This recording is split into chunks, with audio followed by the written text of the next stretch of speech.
Commander Victor Kane snatched the spotter's report from the soldier's hand, looked at it for exactly 2 seconds, then crumpled it and threw it on the ground right in front of Emily Carter's boots. "A bullseye," he said loud enough for every man on that range to hear. At 1,500 meters from her, he pointed directly at Emily's face. "She cleans rifles. She doesn't shoot them." The laughter that followed was immediate and brutal. That single moment, that one public humiliation, was about to cost Commander Kane everything he had spent 20 years building. If you're new here, please subscribe and hit that bell so you don't miss a single moment of this story. Drop a comment right now and tell me what city you're watching from. I want to see exactly how far this story has traveled. Now let's get into it. There is a particular kind of invisibility that the military creates without ever meaning to. It is not written in any regulation. It is not taught in any leadership course. It lives inside the assumptions people carry the moment they look at someone and decide in the space of 3 seconds exactly who that person is and exactly what that person is worth. Emily Carter had been living inside that invisibility for 6 weeks. She arrived at Fort Raven Tactical Training Center on a Tuesday morning in early October, driving a government-issued pickup truck that had seen better years, carrying 2 duffel bags and a folder of administrative paperwork that assigned her to equipment management and logistical support for the base's long-range precision shooting program. The soldier at the front gate looked at her credentials, looked at her face, looked at her support specialist uniform, and then pointed her toward Building C without saying a single word. That was the beginning. Building C was where the forgotten things lived. Spare parts for scopes that nobody had ordered. Crates of cleaning supplies stacked to the ceiling. Rifle cases that needed new latches. Targeting computers that needed recalibration. Forms that needed filing. Inventories that nobody had audited in 2 years. Emily walked through the door, set her bags down, looked at the organized chaos around her, and quietly went to work. Nobody welcomed her. Nobody introduced themselves. Nobody asked where she came from, or what her background was, or why she had been assigned to Fort Raven specifically of all the bases in the country. That was fine with Emily. That was in fact exactly what she needed. The precision shooting program at Fort Raven was considered the best in the country, and Commander Victor Kane was the reason why. He had built it from the ground up over 15 years. He had personally trained 43 elite shooters who had gone on to serve in special operations units across every branch of the military. He had broken 12 records. He had written 3 training manuals that were now standard reading at facilities across the country. He was by every measurable standard exceptional at what he did. He was also the kind of man who entered a room and immediately understood without needing to ask who mattered and who did not. Emily Carter, wearing a support uniform and carrying a toolbox full of calibration equipment, did not matter. Kane passed her in the hallway on her 3rd day at Fort Raven. He glanced at her the way you glance at a piece of furniture, acknowledging its presence without actually seeing it, and then he kept walking without breaking stride. Emily watched him go. She did not say anything. She did not need to. She had seen men like Kane before.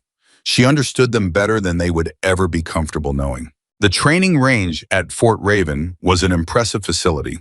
It stretched across nearly 3 miles of carefully managed terrain with shooting positions at different elevations, target systems that could be controlled remotely, and environmental monitoring equipment that tracked wind speed, humidity, and atmospheric pressure in real time. Every morning, the trainees arrived at 6.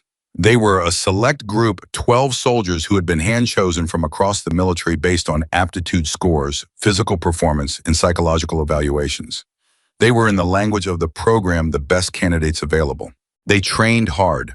They were serious, focused, and competitive in the way that high-performing people in high-stakes environments tend to be competitive, which is to say constantly and sometimes without mercy. Emily observed all of it from the edges. She moved through the facility the way smoke moves through a building, present everywhere, noticed by almost nobody. She repaired a scope mount that had cracked during a high-pressure test. She recalibrated a targeting computer that had been giving slightly incorrect atmospheric readings so slightly off that most people would never have noticed the discrepancy, but that Emily identified within 40 minutes of sitting down with the equipment.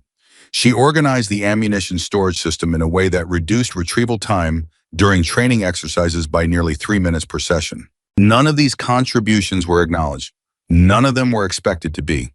And Emily Carter, who had once stood in front of a congressional oversight committee and received a classified commendation that fewer than 50 people in the entire country knew existed, said nothing and continued working. What she was doing, what she was really doing during those 6 weeks was listening. She listened to how Kane talked to the trainees. She listened to how the trainees talked to each other. She listened to the culture that existed inside Fort Raven's shooting program, the way a doctor listens to a heartbeat, not just for what it sounds like, but for what the sound tells you about everything underneath. What she heard concerned her. It was not obvious. It was not the kind of thing that would show up in an inspection report or a performance review. The training was excellent. The technical instruction was rigorous and accurate and genuinely world-class. The problem lived in the spaces between the instruction. It lived in the way Kane dismissed questions from trainees who didn't frame their uncertainty the right way. It lived in the hierarchy of respect that had calcified inside the program, where your value was determined not by what you actually knew or what you had actually done, but by your rank, your record, and the way you carried yourself in front of Commander Kane specifically. It lived in the laughter. The first time Emily heard someone laugh at her, she was recalibrating a scope in the equipment bay adjacent to the main range. Two trainees walked past the open door.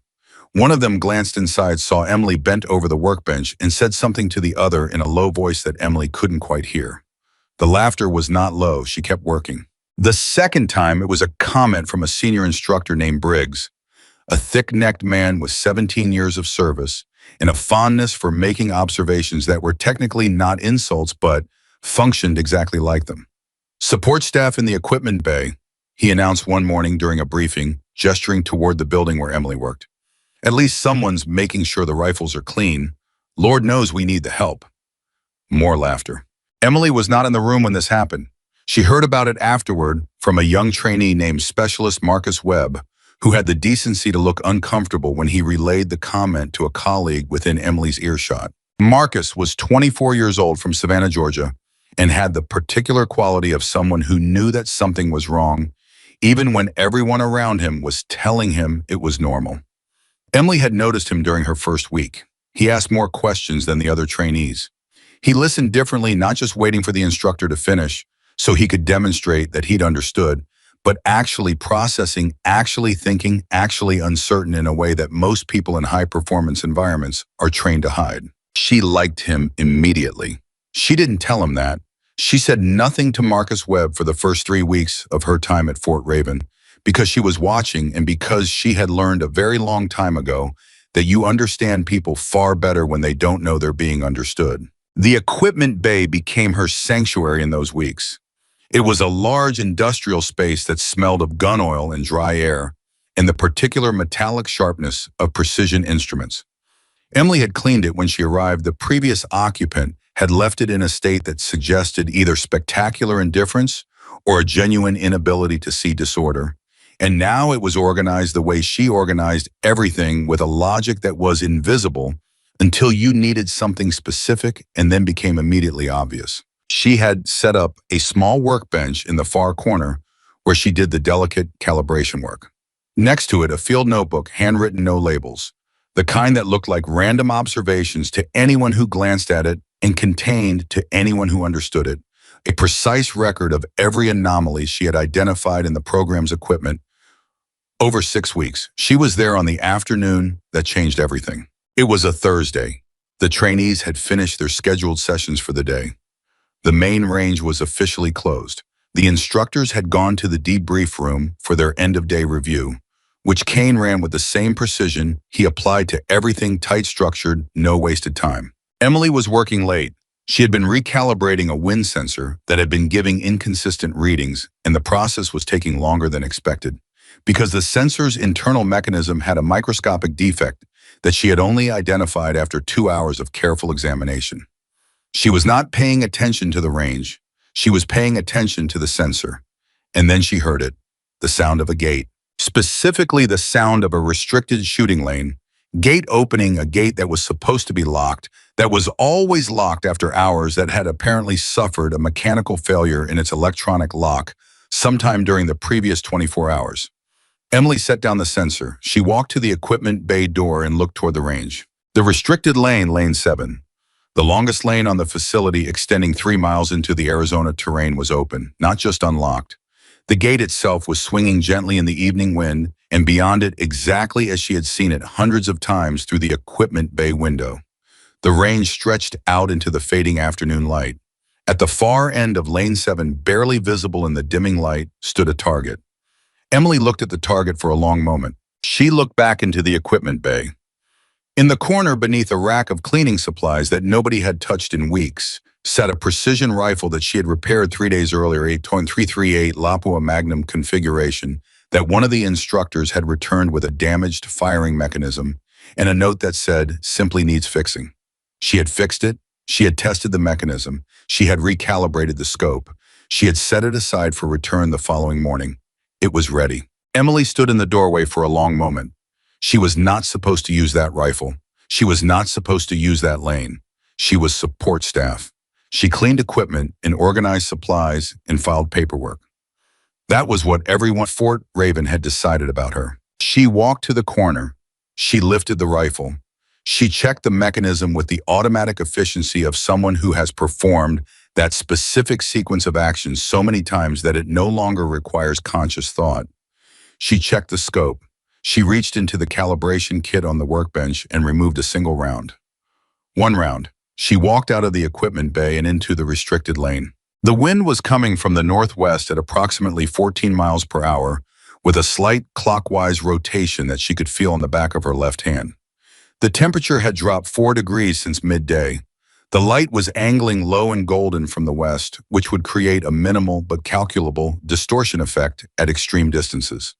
She stood at the shooting position at the near end of Lane 7 and looked at the target, 1,547 meters. Almost a mile. Emily Carter lowered herself to the shooting position. She adjusted the scope. She breathed. She felt the wind. She felt the trigger. She felt the geometry of the shot. The way a musician feels the geometry of a difficult passage, not as a calculation, but as something lived and understood and inhabited. She exhaled. She fired. The sound of the shot echoed across the range and bounced back from the distant terrain in a way that made it sound for just a moment like thunder. Then silence. Emily stood up. She looked at the target. The target had turned green, a perfect bullseye at 1,547 meters. Without a spotter, without a team, without advanced ranging equipment, without anything except a recalibrated scope, one round in hands, that remembered what it felt like to do something extraordinary. She stood there for a moment alone on the range in the fading Arizona afternoon and felt something she had not felt in a very long time. Not pride, not satisfaction. Recognition of herself. Then she walked back into the equipment bay, returned the rifle to its position in the corner, and picked up the wind sensor. She still had work to finish. She was back at her workbench when the sound reached her, voices moving fast, coming from the direction of the range monitoring station, where an automatic camera system had captured the shot and flagged it as an anomaly requiring human review. Private First Class Danny Reyes was the first person to see the camera footage. He was 19 years old, from El Paso, and had been assigned range monitoring duty specifically because it was the least exciting duty on the base, and he had been late to formation twice in the previous month. He stared at the footage for about 30 seconds. Then he picked up the base phone and called the debrief room. "Sir," he said when Instructor Briggs answered, "you need to come to the monitoring station. Right now, I'm not sure how to explain what I'm looking at. Reyes, if this is about the gate malfunction." "Sir, it's about who walked through the gate." There was a pause. "Who walked through the gate?" Briggs said. Another pause from Reyes. "The equipment lady, sir." The debrief room went quiet. Commander Kane was on his feet before Reyes finished the sentence. "He arrived at the monitoring station in 4 minutes. He looked at the footage. He looked at the target confirmation report, that the automatic system had already generated green confirmation, bullseye classification, distance measured at exactly 1,547 meters. He looked at the footage again. He looked at Briggs. "Get her," he said. The tone in Kane's voice was not the tone of someone who had just witnessed something extraordinary and wanted to understand it. It was the tone of someone who had just been confronted with something that contradicted everything he had decided was true and was deeply, viscerally unhappy about it. Briggs found Emily in the equipment bay. She was still at her workbench. She did not look up when Briggs appeared in the doorway. "Commander Kane wants to see you," Briggs said. "At the range, now." Emily set down the sensor. She stood. She picked up her toolbox. "Leave the toolbox," Briggs said. She left it. The walk to the range took 3 minutes. Emily walked behind Briggs. Neither of them spoke. When they reached the main range entrance, Kane was already there, along with 6 of the 12 trainees who had apparently heard something unusual was happening and followed their curiosity to find out what. Marcus Webb was among them. He was standing slightly apart from the others, and when Emily appeared, he watched her with the particular attention of someone who has just realized that a situation is more complicated than it appeared. Kane had the spotter's report in his hand, the printout from the automatic monitoring system confirming the shot. He held it up when Emily approached. "Did you fire this shot?" he said. His voice was controlled. That was the most dangerous kind of anger, the kind that has been organized and directed, that knows exactly what it wants to accomplish. "Yes, sir," Emily said. Kane looked at her. He looked at the report. He looked at the trainees standing behind him, and in that moment, Emily understood what he was doing. He was performing. He was not trying to understand what had happened. He was managing it. He was deciding in real time how to transform something that threatened his authority into something that reinforced it. He crumpled the report. He threw it on the ground in front of Emily's boots. "A bullseye," he said, "at 1,500 meters. From her." He pointed at her face. The gesture was deliberate. It was meant to reduce her to a category support staff equipment handler. Someone who did not belong in this conversation. "She cleans rifles. She doesn't shoot them." The laughter came immediately. Not from all of them. Marcus Webb was not laughing, and 2 of the other trainees looked uncertain, but from enough of them to fill the space with exactly the sound Kane wanted. Emily looked at Commander Kane. She did not look at the report on the ground. She did not look at the laughing trainees. She did not look at Briggs, who had crossed his arms and was watching with the expression of someone who has already decided how this ends. She looked at Kane, and something in the quality of that look, something quiet and patient and entirely without fear, made the laughter stop slightly faster than Kane had intended. "The shot is documented," Emily said. Her voice was even. "The system confirmed it." "The system can malfunction," Kane said. "Equipment fails. You know that better than anyone, don't you? You fix failing equipment for a living." "I do," Emily said. "I also know the difference between a system malfunction and a confirmed reading. The targeting computer cross-referenced with the downrange sensor, both confirmed." A very small silence. Kane's eyes narrowed slightly. He had expected her to become defensive. He had expected her to apologize or explain or retreat into the comfortable deference that support staff were supposed to display in front of commanding officers. The fact that she was doing none of those things was to Kane a provocation. "I don't care what the computer says," Kane said. "I care about what's real. And what's real is that a support specialist should not be on that range. You had no authorization. You used restricted equipment. You accessed a restricted lane. Any one of those things alone is a serious violation." "Yes, sir," Emily said. "You're right." Another silence. Kane had expected argument. The agreement threw him slightly off balance, but only slightly, because he was very good at what he did. And what he did included managing unexpected situations. "Then we're done here," he said. "We could be," Emily said, "or you could ask me to do it again." The temperature on the range dropped about 10 degrees. Briggs uncrossed his arms. Marcus Webb took one small step forward. Kane stared at Emily Carter with the expression of a man who is trying to decide whether he has just been challenged or insulted, and has arrived at the conclusion that the answer is both. "Excuse me," he said. "If you believe the shot was luck," Emily said, "or a system malfunction, or anything other than what it actually was, then ask me to do it again. Set up the conditions yourself. You control the equipment, the target, the documentation. Remove every variable you're uncertain about." She paused. "And then watch." The range was completely silent. Kane looked at Emily Carter for a long moment. He was calculating. She could see it happening, the careful, precise calculation of a man who was very good at understanding situations and determining the most strategically advantageous response. He had 2 options. He could dismiss her and walk away, which would leave the doubt festering because the shot was documented, and documentation had a way of becoming permanent. Or he could accept the challenge, believing with complete confidence that he was about to expose her as a fraud and resolve the situation permanently in his favor. Kane had not built the best shooting program in the country by avoiding difficult decisions. Fine, he said. He turned to Briggs. Set up the verification protocol. Full documentation. I want every variable controlled. He turned back to Emily. Tomorrow, 0600, you'll have one chance. He turned and walked away. The trainees began to disperse. Most of them were talking quiet, urgent conversations that Emily could not hear, but could read from the body language and the gestures. The impossible shot, the equipment lady, the challenge. Marcus Webb did not disperse. He waited until everyone else had moved away, and then he walked toward Emily. He stopped about 6 feet from her, and he looked at her with the particular expression of someone who has just had a very comfortable assumption destroyed and is trying to figure out what to build in its place. Ma'am, he said, I have to ask you something. Go ahead, Emily said. That shot, he said, at 1547 meters, without a spotter. He paused. That's not something you pick up. That kind of accuracy at that distance takes years. He stopped, started again. Who are you? Emily looked at Marcus Webb for a moment. She looked at the honesty in his face, the genuine, uncalculated curiosity of someone who was asking because he actually wanted to know, not because he was managing a situation or protecting a position. I'm the equipment manager, she said. Marcus stared at her.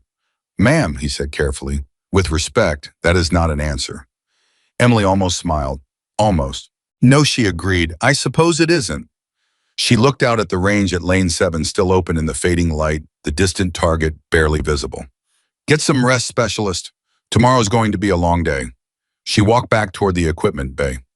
Marcus Webb stood where he was and watched her go, and the expression on his face was the expression of someone standing at the edge of something large and realizing for the first time how large it actually is. Inside the equipment bay, Emily picked up her toolbox.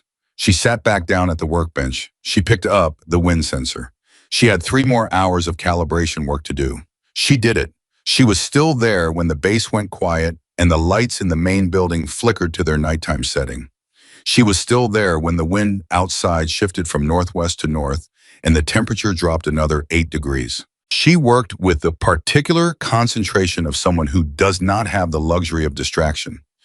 Every measurement precise, every adjustment deliberate, every decision made with the kind of care that comes from understanding deeply and from long experience that the smallest deviation from accuracy can have consequences that no one can predict until they arrive.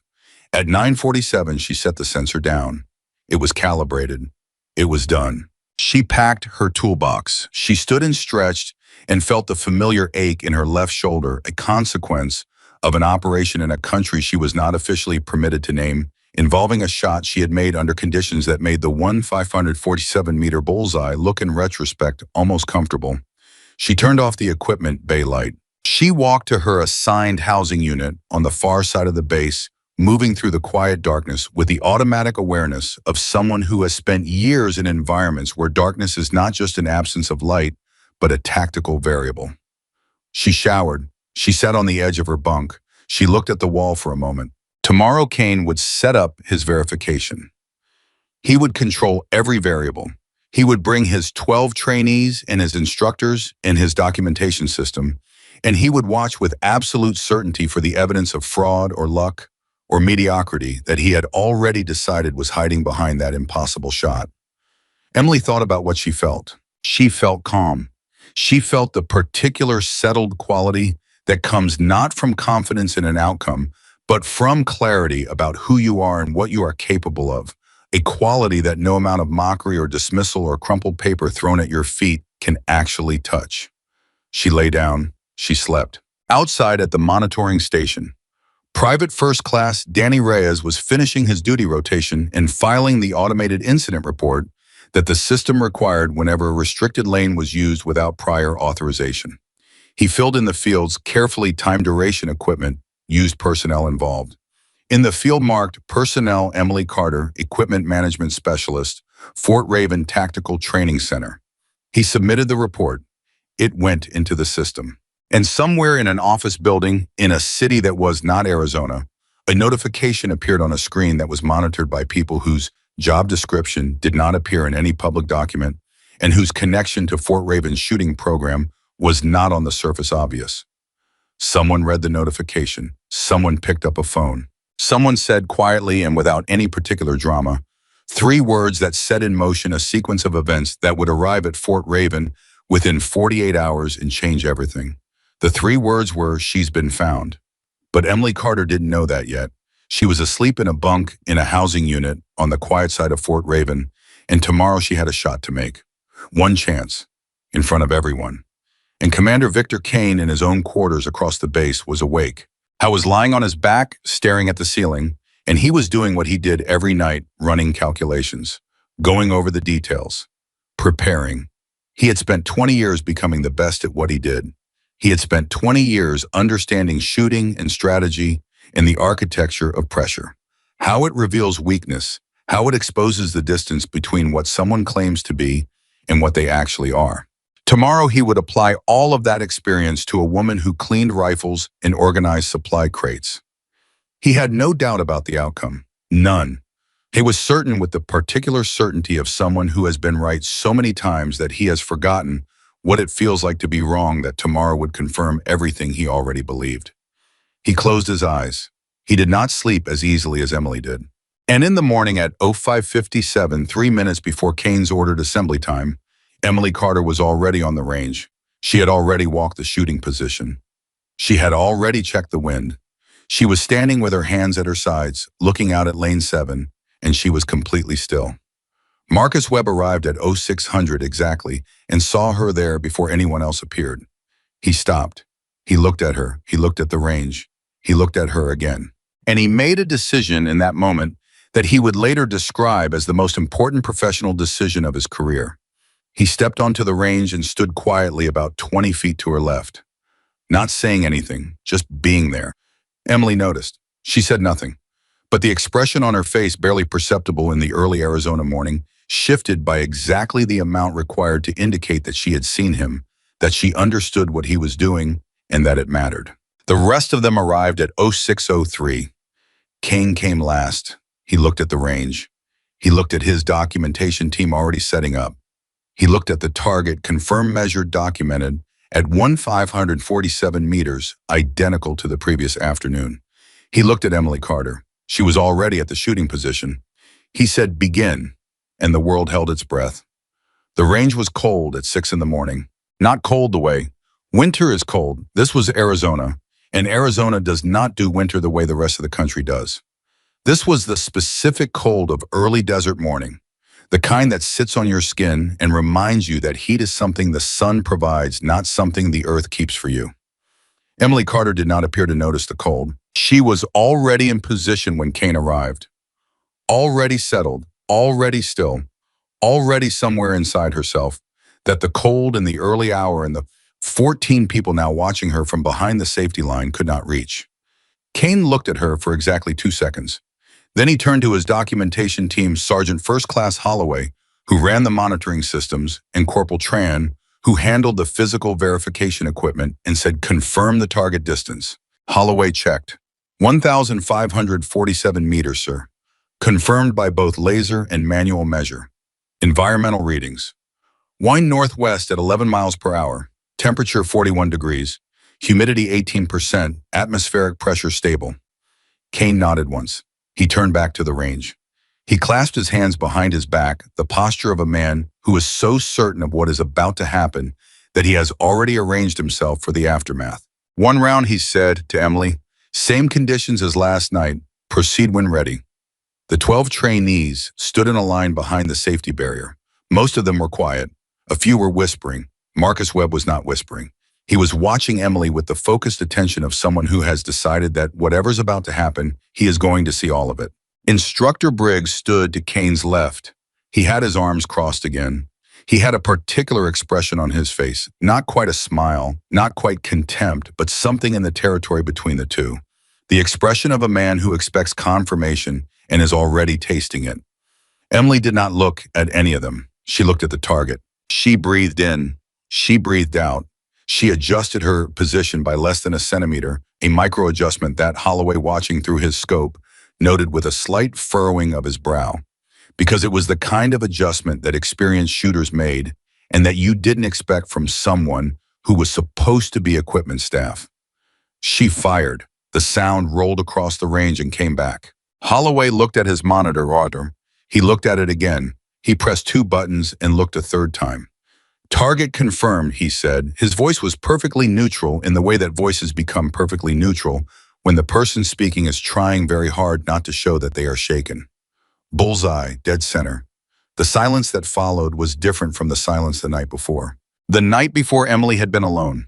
The silence then had been private between her and the range and the single shot that had found its mark. This silence had 14 people in it. It had Commander Victor Kane in it. Kane did not move. He stood with his hands clasped behind his back, and he looked at the monitor over Holloway's shoulder, and something happened in his face, a very small thing, a tightening around the eyes that lasted less than a second before the professional composure reasserted itself. Again, he said. Emily turned her head slightly. Again, Bouillon. You heard me? Again. She loaded a second round. She fired. Bullseye. Again, Kane said. Briggs uncrossed his arms. Even he looked uncertain now. Emily fired a third time. Bullseye. The trainees behind the safety line were no longer whispering. They had gone completely quiet in the way that groups go quiet when they are collectively processing something that doesn't fit the categories they've been given. Marcus Webb had his hands at his sides and his jaw set and his eyes on Emily Carter with an expression that was no longer uncertainty. It had moved definitively into something closer to recognition. Like he was watching a thing he had always believed was possible but had never actually seen. Kane walked forward. He walked past the safety line, past Holloway's monitoring station, past the shooting position, and he stood about 10 feet from Emily Carter and looked at her. This was the closest he had been to her since her arrival at Fort Raven. In the full morning light, with the clarity of someone who has just had 3 consecutive confirmations of something impossible. He looked at her the way he should have looked at her 6 weeks ago. He looked at her like a person. And what he actually saw when he was looking without the filter of assumption, was someone who was not surprised by what she had just done, not relieved, not anxious, not performing. She was simply present. Like this was not the most impressive thing she had ever done. Like this was not even close. Who are you? Kane said. His voice was different now. The performance was gone. What was left was something rawer and more honest, the voice of someone who has just realized the ground under him is not what he thought it was. Emily Carter, she said, equipment management. That's not what I mean. I know, she said. Silence. Kane took a breath. He was recalculating. She could see it happening the same way she had seen it the night before, but this time the calculation was different because the variables had changed fundamentally and he knew it. Where did you train? He said. The same places you read about in classified documents, Emily said. In a few places that aren't in any documents at all. Behind Kane, Briggs made a sound that was not quite a word. Marcus Webb took another step forward. Kane stared at Emily for 3 more seconds. Then he turned to Holloway. Pull her personnel file, he said. Holloway was already at his tablet. He typed. He waited. He typed again. He waited longer. He looked up at Kane. Sir, he said, her file is restricted. Restricted, Kane repeated. Yes, sir. Access denied. My clearance level isn't sufficient. The temperature of the morning, already cold, seemed to drop another degree. Kane looked at Holloway. He looked at Emily. He looked back at Holloway. What clearance level is required? He said. Holloway looked at his screen. He read the classification code. His face went slightly pale. Sir, he said carefully, that's a level I've only seen twice in my career. And both times it was for, he stopped. For what? Kane said. Holloway glanced at Emily. He looked back at Kane. Special operations personnel, he said. Tier 1 level. The silence that followed was the loudest silence Emily had heard since she arrived at Fort Raven. Behind the safety line, one of the trainees, a young woman named Specialist Rosa Vargas, who had been among the loudest laughers the night before, pressed her hand briefly over her mouth and then lowered it and said nothing. Kane turned back to Emily. He opened his mouth. He closed it. He opened it again. You're going to explain this to me, he said, right now. No, Emily said. I blinked. Excuse me. No, she said again with the same even tone she had used every single time she had spoken in front of him. I'm not going to explain it to you right now. I'm going to finish the verification you requested. And then we're going to move to the next challenge you've prepared, because I know you didn't come out here with just a distance shot in mind, Commander. You came prepared. Another silence. Kane stared at her. Then very slowly, something changed in his expression. Not softening, that's not the right word for what happened.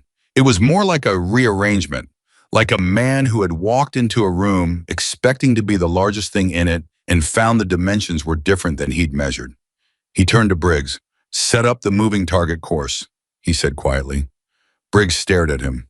"Sir." "Set it up, Briggs." Briggs set it up. The moving target course at Fort Raven was not the kind of thing you improvised.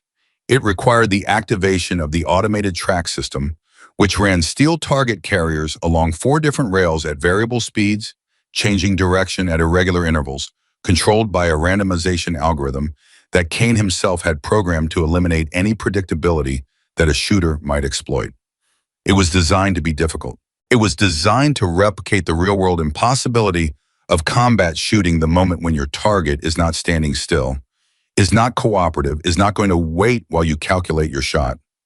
It took Briggs and Holloway 22 minutes to prepare. During those 22 minutes, Emily stood at the edge of the range and said nothing.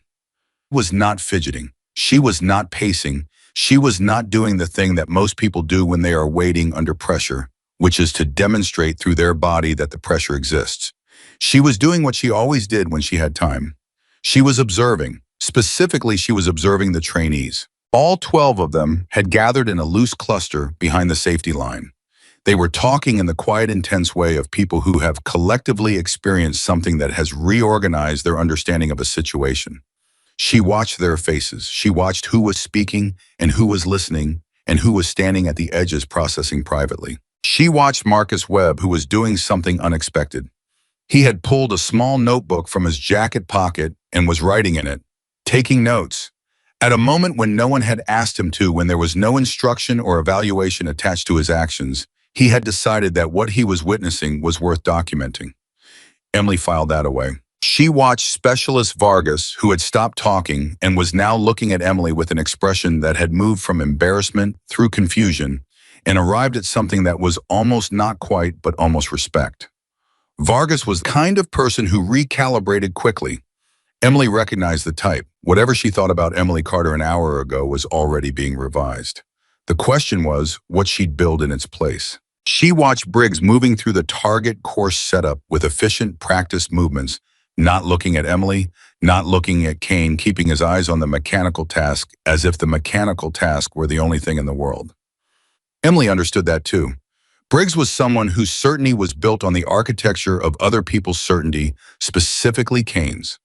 When Kane's certainty developed cracks, Briggs didn't yet know what to replace it with. He was doing the thing that people do in that situation, working. Staying busy, postponing the recalibration for later. "Ready," Briggs said finally. Kane turned to Emily. 5 moving targets, random speeds, random directions. No prior knowledge of the sequence. "Understood," Emily said.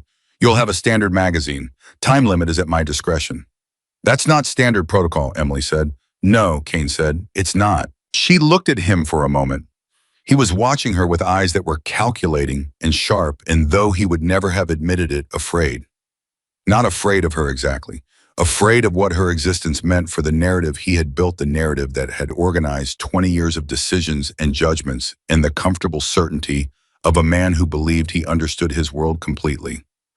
"Understood," Emily said again.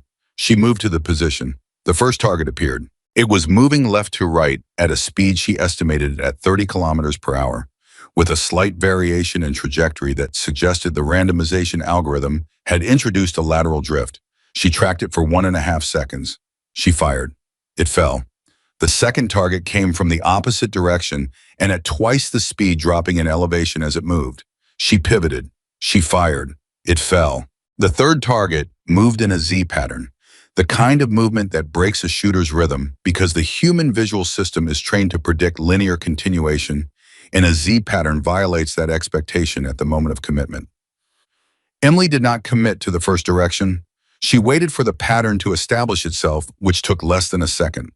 She fired at the apex of the second angle. It fell. Marcus Webb had stopped writing. He was just watching now, his notebook hanging open at his side pen, forgotten. The fourth target came fast, the fastest yet, a near horizontal trajectory that gave her approximately zero point 0.8 seconds of viable shooting window. She did not wait. She moved with it, leading by the exact calculation of speed and distance that her hands understood before her conscious mind had finished the equation. She fired. It fell. The range was completely silent. The fifth target appeared, and it didn't move. It appeared at a distance slightly beyond the established course boundary, not on any of the four rails, not part of the randomization system, and it was stationary, and it was at a distance that Holloway, staring at his monitoring screen, would later measure at 963 meters. Emily had not been told about a fifth target. This was not part of the arranged verification. She understood immediately what it was. It was Kane's contingency. The thing he had prepared for the scenario where everything else failed, a final challenge that wasn't in the briefing deployed at the moment of maximum psychological pressure, designed to catch her off guard and off balance, and demonstrate that her performance had limits. She turned her head and looked at Kane. He met her eyes, said nothing. She turned back to the target, 963 meters. She had fired at 547 meters the night before. She took one breath. She fired. The target fell, and Commander Victor Kane made a sound. It was not a word. It was not a command or a statement or a question. It was the sound a person makes when something they have built their understanding of the world around suddenly proves insufficient, a quiet, involuntary exhalation that carried in it the weight of 20 years of certainty, making contact with an immovable fact. Briggs took one step backward. Holloway said very quietly, "My God."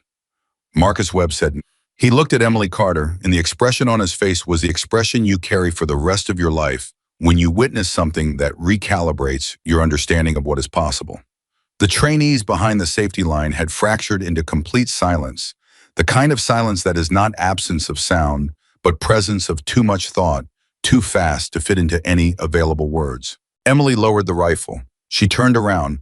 She looked at Commander Kane across the distance between them, not a long distance, not more than 30 feet, but in that moment it felt like the kind of distance that is measured in something other than feet.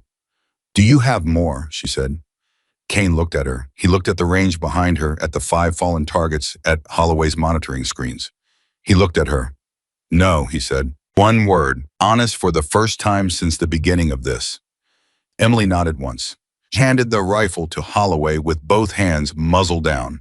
The way you handle a weapon when you have been handling weapons long enough that the handling itself is a language that said clearly to anyone who knew how to read it, "I know exactly what this is, and I know exactly what I'm doing." Holloway took it. Emily turned to leave the range. "Wait," Kane said. She stopped. She did not turn around immediately. She stood with her back to him for one beat, not a long beat, not a dramatic pause, just the natural half-second of someone deciding whether the request behind them is worth answering. She turned. "You owe me an explanation," Kane said. His voice had lost the performance entirely. He was speaking like a person, now a person who was genuinely uncomfortably confused about what was happening in front of him. "I need to understand what I'm looking at." "What you're looking at," Emily said, "is a shot grouping that your monitoring system has already documented and confirmed. What you're looking at is a human being who has spent years developing a capability that you decided wasn't present because of the uniform she was wearing." She paused. "That's what you're looking at, Commander." Kane's jaw was tight. "That's not an explanation." "You didn't ask for an explanation," Emily said. "You asked me to prove myself. I proved myself 3 times over." "Who sent you here?" Kane said. The question landed differently than his previous ones. It was a different kind of question, not about her capability anymore, but about her purpose, about why she was at Fort Raven specifically in that specific role at that specific time. Emily looked at him for a moment. "I came here on my own," she said. "People don't just arrive at classified training facilities and support roles," Kane said. "Not people with Tier 1 clearances, not people who shoot like that." "No," Emily agreed, "they don't." "Then why?" "Because," Emily said, and her voice was still even, but there was something in it now, something real and unguarded that had not been present in any of her previous responses. "I needed to understand what kind of program this is, what kind of people it's producing, what kind of leader is shaping those 12 trainees." She paused. "And now I understand." The silence that followed was the longest of the morning. Kane looked at Emily. He looked at his trainees, 12 of them standing in a cluster watching this exchange with the focused attention of people who understand that they are witnessing something important. He looked at Briggs, who had no expressions available for this situation and was therefore wearing the absence of one. He looked at Holloway, who was studiously examining his monitoring equipment. He looked back at Emily. "And what did you find?" Kane said. His voice was quiet, controlled.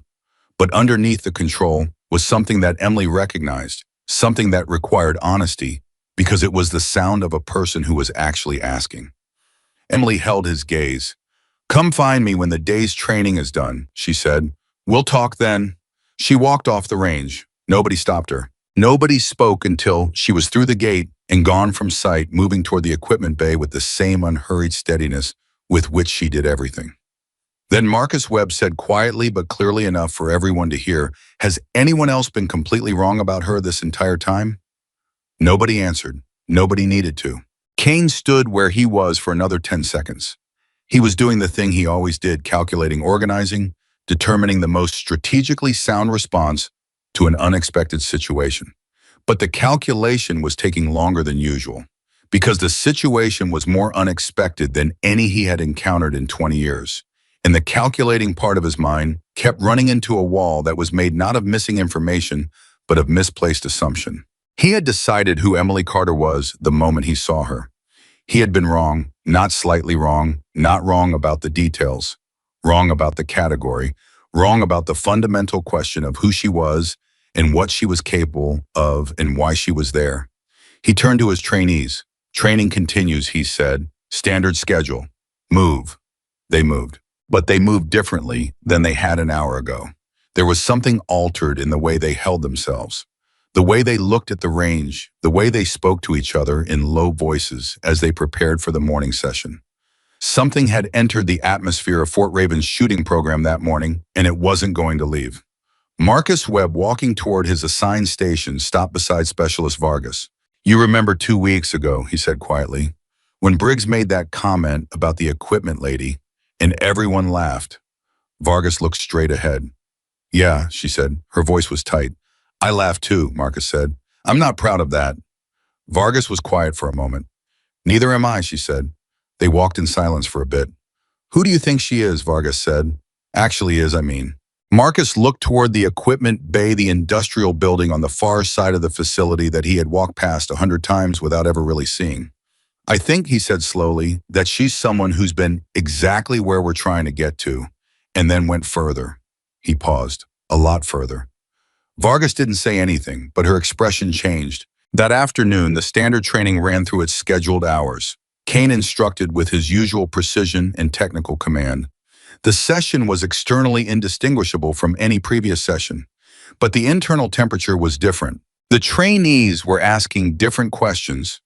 Not more questions, not louder questions, but deeper ones. Questions that came from a place of genuine uncertainty rather than the performance of engagement. Questions like, what are we missing and how would we know, and is the way we've been thinking about this actually right? Kane noticed it. He could not identify its source without admitting something he wasn't ready to admit, so he noted it in the category of unexplained variables and continued the session. At 16:45, he ended training. At 17:03, after his instructors had filed out and the trainees had been dismissed to their evening schedule, Kane walked across the base to the equipment bay. He knocked on the open door. Emily looked up from her workbench. "You came," she said. "I said I would," Kane said. "You said nothing," Emily said. "I said come find me. You made no commitment." He stood in the doorway for a moment. Then he stepped inside. He looked around the equipment bay at the organized shelves, at the calibration equipment, at the field notebook on the corner of the workbench with new eyes. He was seeing it the way you see a room after you understand who lives in it. "Sit down if you want," Emily said. There was a metal stool near the workbench. Kane looked at it. He pulled it over and sat. He was not a man who was accustomed to sitting on metal stools in equipment bays, while someone else stood at a workbench, and the slight awkwardness of the position was visible in the set of his shoulders. Emily kept working. She did not stop what she was doing to accommodate the conversation. Kane watched her hands for a moment. The way they moved over the equipment, sure efficient, without wasted motion, and he recognized the signature of someone whose hands had done this or something like it for a very long time. "I need to know who sent you," he said. "I told you this morning," Emily said. "I came on my own." "That's not possible." "A lot of things that happened this morning weren't supposed to be possible," Emily said. And yet, Kane was quiet. He sat with the discomfort of it for a moment, the specific discomfort of someone who is used to controlling the information in a conversation and has found himself twice in one day without that control. "Then why am he? What are you actually looking for?" Emily set down the tool she was holding. She turned and looked at Kane directly, the full attention of someone who had been observing him for 6 weeks and had collected in that time more information about him than he would ever be comfortable knowing. "Your program is technically excellent," she said. "The marksmanship instruction, the equipment, the physical training structure, all of it is genuinely first rate." "But," Kane said, "but the people coming out of it," Emily said, "are learning one kind of precision and completely ignoring another." "What other kind?" "The precision you apply to people," Emily said. "The accuracy of your judgment about who someone is, what they're capable of, whether they deserve your attention." She let that sit for a second. "You've trained 43 elite shooters. How many of them do you think made assumptions about someone based on their uniform that turned out to be catastrophically wrong?" Kane's jaw moved. "That's a combat situation risk," Emily said. "That's not a philosophical problem. If a soldier can't accurately assess the people around them, ally asset threat, their technical skills are incomplete, and an incomplete shooter is a liability." Kane was quiet for a long time. The equipment bay was quiet too, the kind of quiet that happens when a conversation has reached the thing it was actually about after the preliminary rounds are done.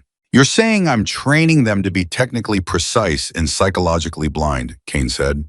"I'm saying the culture you've built here teaches them to see rank and position and appearance instead of capability and character," Emily said. "I walked into this base 6 weeks ago. I fixed equipment that was giving your trainees inaccurate readings. I identified calibration errors that could have affected their shot accuracy by as much as 4 inches at distance. I did all of that." She paused. "Did anyone notice?" Kane said nothing. "Did anyone even ask my name?" Emily said. Kane looked at her. The answer was visible on his face. "One person," Emily said. "One person in 6 weeks asked me anything about myself. One person treated me like I might have something worth knowing." She turned back to her workbench. "That person is the trainee you should be watching the most carefully." Kane went still. "Webb," he said. Emily said nothing, which was in the language that she and Kane had been developing over the course of an extraordinary day of confirmation. Kane sat on the metal stool in the equipment bay of Fort Raven as the afternoon light shifted outside the windows, and he thought about 20 years of building something. 20 years of precision and record-breaking and genuine expertise. 20 years of teaching other people to be excellent at a very specific, very demanding thing. And he thought about 6 weeks of a woman nobody saw, and he thought about 5 targets falling. And he thought about the moment that morning when he had thrown the report on the ground in front of her boots in front of 14 people and laughed. "I owe you an apology," he said. His voice was quiet. It was the voice he used when something cost him, and this cost him. Anyone watching could see that it cost him. Emily did not respond immediately. She worked for another moment. Then she turned. "Yes," she said, "you do." Not accepting it yet. Not dismissing it, just acknowledging that it was owed, the simple, clear acknowledgement of someone who does not reduce their experiences to make other people more comfortable. Kane nodded. "I'm sorry," he said, "for this morning, and for 6 weeks before this morning." Emily looked at him for a moment.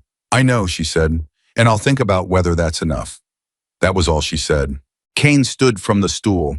He replaced it where he'd found it. He moved toward the door with a slightly different gait of a man who is carrying something new, not heavier, exactly, but distributed differently, like ballast that has been repositioned. He stopped in the doorway. "Tomorrow's training," he said. "The afternoon session is unscheduled. I blocked it for independent review time." He paused. "I'd like you to be there, not as support staff." He left without waiting for an answer. Emily watched him go. She stood in the quiet of the equipment bay for a moment after the sound of his footsteps faded. She thought about 6 weeks. She thought about one shot at 1,547 meters. She thought about Marcus Webb standing on the range in the early morning saying nothing, just being there because he had understood that being there was the right thing to do, even when no one told him it was required. She thought about what Kane had said in the doorway, not as support staff. She turned back to her workbench. She still had work to do, but the nature of the work had changed. And somewhere in an office building far from Arizona, the people monitoring the automated incident report that Private First Class Danny Reyes had filed the night before were doing more than monitoring it now. They were moving. And what they were carrying toward Fort Raven, the truth about Emily Carter, that no one on this base except Emily herself fully knew was going to arrive within 24 hours, ready or not. The night after Kane's visit to the equipment bay, Fort Raven went quiet. The way military bases go quiet, not peacefully, but with the particular enforced stillness of a place where people are following schedules, rather than sleeping because they were actually at rest. Emily was not sleeping. She was at her workbench at 2200 hours, working through the last items on her calibration list when her personal communicator vibrated once on the metal surface beside her elbow. She looked at the screen. There was no caller identification. There was no number. There was only a single line of text that read, "They're coming, 0900 tomorrow. Be ready." She read it once. She set the communicator face down. She picked up her calibration tool and kept working. Be ready. She almost smiled at that, as if she had ever in her adult life been anything else. Across the base in this barracks, Marcus Webb was not sleeping either. He was lying on his bunk, staring at the ceiling with his notebook open on his chest, and he was doing the thing he did when something would not resolve in his mind. He was talking it through with himself, silently running the arguments and counter-arguments with the systematic rigor that had gotten him selected for this program in the first place. Who was Emily Carter? That was the question. And the more he turned it over, the more he understood that it wasn't one question, but three. Who had she been? Who was she now? And why here? Why Fort Raven? Why this program? Why this particular 6 weeks? He thought about the shot, both shots, all 5 of the moving targets, and the surprise 900-meter target that Kane had deployed like a last-ditch defensive move, and that Emily had taken apart with the same unhurried efficiency she applied to everything. I thought about the personnel file that Holloway's clearance couldn't open. He thought about what Vargas had said as they walked away from the range. She's someone who's been exactly where we're trying to get to, and then went further, a lot further. I thought about the equipment bay, the way Emily had organized it in her first week, which he had never noticed because he had never actually looked. He walked past that building every day. He had never once considered what was happening inside it or who was doing it or what kind of person it took to maintain equipment at that level of precision. He felt lying there in his bunk the particular shame of someone who considers themselves observant and has just discovered a significant gap in their observation. At 0200, he got up, sat at his desk, and opened his notebook. He wrote for an hour, not about the shots, not about Emily's technical performance, about himself, about the assumptions he had carried into Fort Raven, and the assumptions he had never questioned because they had felt like facts, about the difference between facts and comfortable certainties, about how you tell them apart. He was still at his desk when the eastern sky began to lighten, and he made a decision. At 0530, Specialist Marcus Webb was knocking on the equipment bay door. Emily heard the knock and already knew who it was.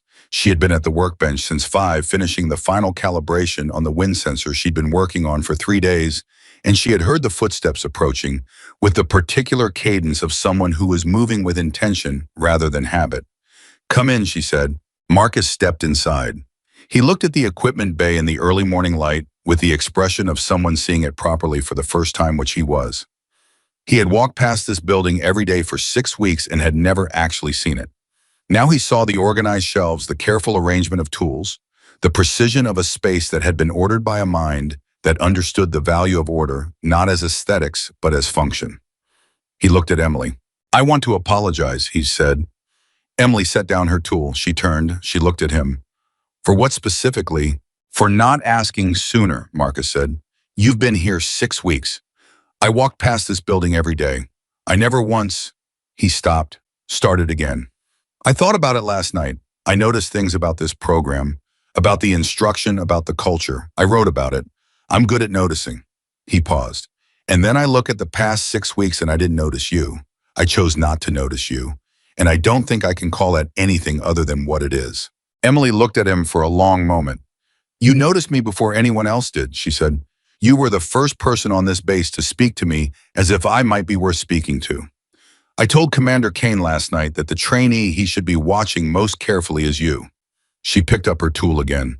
Your apology is accepted. Now go get breakfast. Today is going to require your full attention. Marcus stood there for one more second. Can I ask you something, he said. You can ask. Why here, he said. Why support staff? Why 6 weeks of being invisible when you could have walked onto this base and he gestured at the range somewhere beyond the equipment bay walls. Why did it have to happen the way it happened? Emily was quiet for a moment. She looked at the wind sensor in her hands. Because, she said slowly, if I had walked onto this base wearing my actual credentials, everyone would have behaved themselves. Kane would have been respectful. The trainees would have been attentive. Briggs would have smiled and said all the right things. She looked at Marcus. And I would have seen a performance. And what I needed to see was the reality. She paused. Do you understand the difference? Marcus Webb was quiet for a moment. Yes, ma'am, he said. I do. He left. Emily watched him go and allowed herself alone in the equipment bay at 05:43 in the morning, one full, unguarded moment of something that was not quite hope, but was adjacent to it, the feeling that the work she had come here to do had found at least one person ready to receive it. Then she picked up the wind sensor and finished the calibration. At 08:15, 45 minutes before the visitors were scheduled to arrive, Instructor Briggs found Commander Kane in his office and closed the door behind him. Kane looked up from his desk. Briggs was not someone who closed doors. He was someone who knocked and entered and reported and left. Closed doors were for conversations that required containment, and Briggs had spent 17 years carefully avoiding those kinds of conversations. The fact that he was closing the door now told Kane that something had happened. Talk, Kane said. I did some research last night, Briggs said. On my own time. Personal inquiry, not official. He stopped.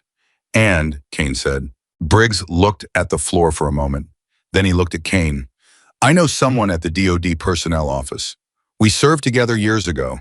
I called him last night off the books, personal conversation, nothing official. I gave him Carter's name and asked him to check the system. He paused. He called me back at 0100.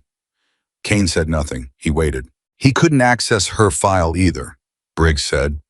His clearance is higher than Holloway's, significantly higher. He paused again. He told me the access restriction on her file is the kind they use for active special operations personnel whose identities need to be protected from unauthorized disclosure. He said in his 22 years he has seen that classification level on exactly 6 files. Silence. 6 files in 22 years, Kane repeated. Yes, sir. And he couldn't get into it. No, sir. Kane leaned back in his chair.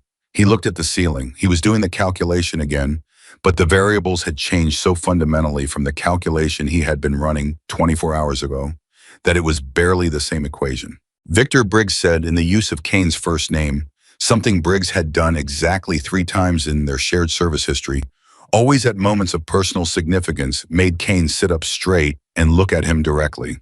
What did you say to her yesterday in the equipment bay, after training? Kane looked at him.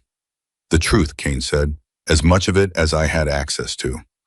Briggs nodded. He was quiet for a moment. Then, were we wrong about her? Kane looked at his desk. He looked at his hands. He looked at the window. Yes, he said, we were wrong. Briggs absorbed that. He nodded once, a short, precise movement that acknowledged the weight of the thing without dramatizing it. What happens now? Briggs said. Kane looked at the clock on his office wall, 0822. In 38 minutes, he said, I think we're going to find out. 8:08:50, the base perimeter guard called the main building and said that 2 government vehicles had arrived at the gate. Black SUVs, federal plates, DoD credentials. The guard requested instruction. Kane authorized entry. He stood at the window of his office and watched the vehicles move through the gate and along the access road toward the main building. He watched them park. He watched the doors open. The first person out was a man in civilian clothes, mid-50s, the kind of build that said former military without advertising it, with the particular economy of movement of someone who had spent years in environments where wasted motion was a liability. He carried no briefcase, no folder, no visible documentation of any kind. The second person was a woman in uniform. Kane recognized the rank insignia immediately. He recognized it because it was the kind of rank you don't forget once you've seen it, the kind that appears infrequently enough that each sighting leaves a mark. Brigadier General. Kane was moving toward the door before he fully processed that he had decided to move. He met them in the hallway outside his office. He introduced himself. The man in civilian clothes introduced himself as Special Investigator Darnell Cross from the Office of the Inspector General. The woman in uniform was Brigadier General Patricia Owens, Joint Special Operations Command. Kane shook their hands. His face was controlled. His mind was running very fast. Commander Kane, General Owens said, we're here regarding an incident that was flagged by your base monitoring system 36 hours ago. A restricted lane access and unauthorized weapon use, and a performance record that triggered an automatic notification to our office. She paused. We're here regarding Emily Carter. I assume so, Kane said. We'd like to speak with her, Cross said. Directly. Of course, Kane said. I'll have someone. We know where she is, Owens said. Kane stopped. We've been tracking her location since she arrived on base, Cross said. His tone was not unkind, but it was absolute. The equipment bay, correct? Yes, Kane said. We'd like you to come with us, Owens said. This conversation involves the program here, and your understanding of what's happened in the past 36 hours is relevant to it. They walked together across the base to the equipment bay. Kane, Cross, Owens. The morning was clear and cold, and the kind of bright that Arizona does. Uniquely a brightness that seems to come from everywhere simultaneously, as if the air itself is luminous. Kane had made the walk to the equipment bay yesterday afternoon, feeling like a man carrying something he needed to put down. He made it now, feeling like a man walking toward an explanation he had been circling for 36 hours. Owens knocked. Come in, Emily said. They entered. Emily was at her workbench. She was working. She looked up when they entered, and something crossed her face, something quick and complicated that Kane, watching, could not entirely read. It was not surprise. Whatever it was not surprise. She looked at General Owens. General, she said. Emily, Owens said. The single word contained a history. Kane could hear it clearly, the particular compression of people who have known each other through things that don't appear in official records. Cross closed the equipment bay door. He looked at Kane. Commander, what I'm about to share with you is classified at a level above your current clearance. You're being granted temporary read-in by General Owens' authority for the specific purpose of understanding the situation at your facility. He paused. Are you ready to proceed? Kane looked at Emily. Emily met his eyes and said nothing. Yes, Kane said. Cross reached into his jacket and removed a single folded document. He handed it to Kane. Kane unfolded it. He read it. He read it a second time. He looked up. Master Chief Petty Officer, he said. Emily Carter, Naval Special Warfare Command. He looked at the document again. Tier 1 designation, active status. He looked at Owens. She's still active. She never stopped being active, Owens said. Her assignment here, the support role, the equipment management function, that was a sanctioned observation assignment, authorized at the highest level. She glanced at Emily. We've been concerned about the culture developing inside certain training programs. Not the technical quality, the human quality. The judgment quality. She looked back at Kane. Your program was flagged 18 months ago by a performance analysis that identified a pattern of, she paused, choosing the word carefully, selective attention among graduates. Outstanding technical shooters who were demonstrating significant blind spots in field assessment and interpersonal judgment. The room was very quiet. Kane looked at the document in his hands. He looked at Emily. You were the test, he said. I was the observer, Emily said. There's a difference. She wasn't here to expose you, Commander Cross said. She was here to document the culture. The observation was scheduled to end at 8 weeks with a report submitted to our office and no other action taken. He paused. The incident with the restricted lane changed the timeline. Kane thought about the sound he had made when the fifth target fell. The involuntary exhalation.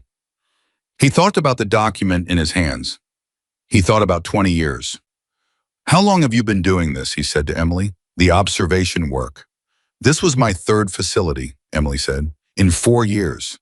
And the other two resulted in program adjustments, Cross said. Restructured leadership in one case, revised cultural training protocols in the other. He paused. Fort Raven is the most complex situation we've encountered. Why? Kane said. Cross looked at Owens. Owens looked at Emily. Emily set down her tool. Because here, she said, the technical program is genuinely exceptional. The two previous facilities I observed had quality problems in the instruction itself, bad technique, outdated methodology. That made the cultural problem easier to address because fixing the instruction fixed the environment. She paused. Here the instruction is right. The technical training is exactly what it should be, which means the cultural problem isn't hiding behind a technical failure. It's standing alone. It's a choice. She looked at Kane. Your people are learning to be precise with rifles and imprecise with people. And the program is good enough that nobody has noticed because the graduates are technically exceptional and technical excellence has been covering for the other thing. Kane was quiet for a long time. Until now, he said. Until now, Emily agreed. Cross and Owens exchanged a look. Commander Kane, Owens said, we have a decision to make about the next steps for this facility. That decision involves your cooperation and your honesty. I need to know before we go any further whether you understand what we're talking about. Kane folded the document. He looked at Emily. He looked at Owens. Yes, he said. I understand. Fully, Owens said. Fully, Kane said. I threw a report on the ground in front of a Tier 1 operator and let 14 trainees laugh at her. I understand what that means. The silence that followed was short and sharp and real. Good, Owens said. Auto on in 47, the decision was made to assemble the full training class. All 12 trainees, all instructors in the main briefing room. Kane delivered the order himself. He gave no explanation. He simply said assemble 10:30, and the quality of his voice, something in it that had not been there yesterday, made everyone who heard it understand that something significant was happening.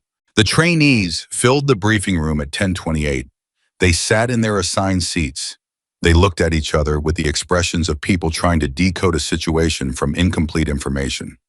Marcus Webb sat at the end of his row notebook closed on the desk in front of him, hands folded on top of it, waiting. Briggs stood at the side of the room with his arms at his sides, not crossed. That detail was visible to anyone watching closely enough. At 10:30 exactly, Commander Kane entered the room. Behind him came General Patricia Owens, Special Investigator, Darnell Cross, and Emily Carter. Emily was not wearing her support uniform. She was wearing her service uniform, with her ribbons, with her rank, with everything that had been hidden for 6 weeks under the plain fabric of a support specialist's clothes. The briefing room went completely still. Marcus Webb looked at Emily's uniform. He looked at her rank. His expression moved through several phases in approximately 2 seconds. Recognition, then understanding, then something larger that didn't have a single name, but included respect and revelation, and the particular feeling of having suspected something extraordinary and been confirmed. Specialist Vargas made a sound that was not a word. Several of the other trainees looked at each other. Several looked at Kane. Several looked at Emily and could not look away. General Owens stood at the front of the room. Good morning, she said. I'll be brief because the situation is relatively clear and you're smart enough to understand it without extensive explanation. She looked across the room. The woman you have known for 6 weeks as Equipment Support Specialist, Emily Carter, is Master Chief Petty Officer. Emily Carter Naval, Special Warfare Command, Tier 1 designation with a service record that I am not at liberty to describe in full and wouldn't be long enough in this room to cover anyway. She paused. She was here at this facility in the role you observed as an authorized observer for this office. Her purpose was to assess the human quality of this program, specifically whether the culture here was producing shooters who could apply the same precision to judgment that they apply to marksmanship. Silence. The assessment, Owens continued, identified significant concerns. The trainees who had laughed the hardest on the range 2 days ago were now sitting with a particular quality of stillness that was different from attentiveness. It was the stillness of people who are processing a specific personal accountability. Vargas's face had gone pale. You are each going to have the opportunity to speak with Master Chief Carter individually over the next 2 days, Owens said. Not as a disciplinary measure, as a development exercise. She has things to teach you that are not in the technical curriculum. And this office believes that learning them now at this stage of your training will make you significantly more effective operators. She looked at Kane. Commander Kane has agreed to restructure the remaining program schedule to accommodate this. Kane nodded. Any questions? Owens said.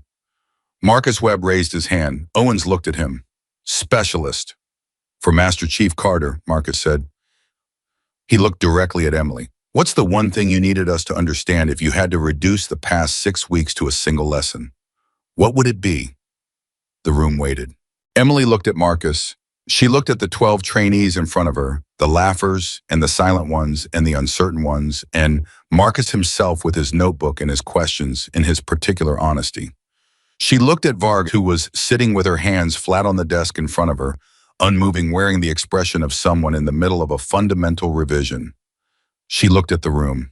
A rifle doesn't care who's holding it, Emily said. The bullet doesn't know your rank or your reputation or how many records you've broken or what your commanding officer thinks of you. It goes where it goes based on physics, on reality, not on assumption. She paused. People are the same. They are what they are, regardless of what you decide they are before you actually look. The greatest targeting error you can make is not a miscalculation of distance or wind. It's a miscalculation of the person next to you. She looked at Kane. Or the person you've decided doesn't matter enough to see. The room was completely quiet. Then Briggs from the side of the room said quietly, "That's the lesson." Nobody expected Briggs to speak. The unexpected quality of it made it land harder. Cross was writing in his own notebook. Owens was watching the trainees with the assessment eyes of someone building a report in real time. And Marcus Webb had opened his notebook. He was writing. General Owens nodded at Emily. It was a small gesture, a slight incline of the head, the kind of acknowledgement that carries the weight of shared history and mutual respect between two people who have operated in places where the cost of failure is not measured in points on a performance review. Emily nodded back. At 11:15, the briefing ended. Owens and Cross moved to a secured space in the main building for their internal documentation process. The trainees were dismissed to prepare for the afternoon session. Kane stayed. When the room was empty, except for the two of them, Kane looked at Emily Carter in her service uniform, with her ribbons and her rank and everything that 6 weeks of deliberate invisibility had kept hidden. "I want to ask you something," he said. "Personal question. You don't have to answer it." "Go ahead," Emily said. "Was it hard?" he said. 6 weeks of being treated the way you were treated, knowing what you know, having what you have." He paused. "Was it hard to say nothing?" Emily was quiet for a moment. Genuinely quiet, not strategic silence, but the silence of someone actually reaching for an honest answer. "Some days," she said. "Some days it was harder than others." She paused. The morning after Briggs made the comment in the briefing room. The day the comment got back to me. That was a harder day. Kane looked at the floor. You should have, Emily agreed. "But you didn't, and neither did any of the other 12 people in that room who heard it." She looked at him. "That's the record, Commander. That's what actually happened. The question now is what happens after." Kane looked at her. "What do you need from me?" he said. "To make this right, what do you actually need?" Emily thought about it. "Be wrong," she said, out loud, in front of them. Not in a briefing room with a general present and official documentation being taken. Stand in front of your trainees on the range where it happened and be wrong without making it a performance. She paused. That's what they need to see.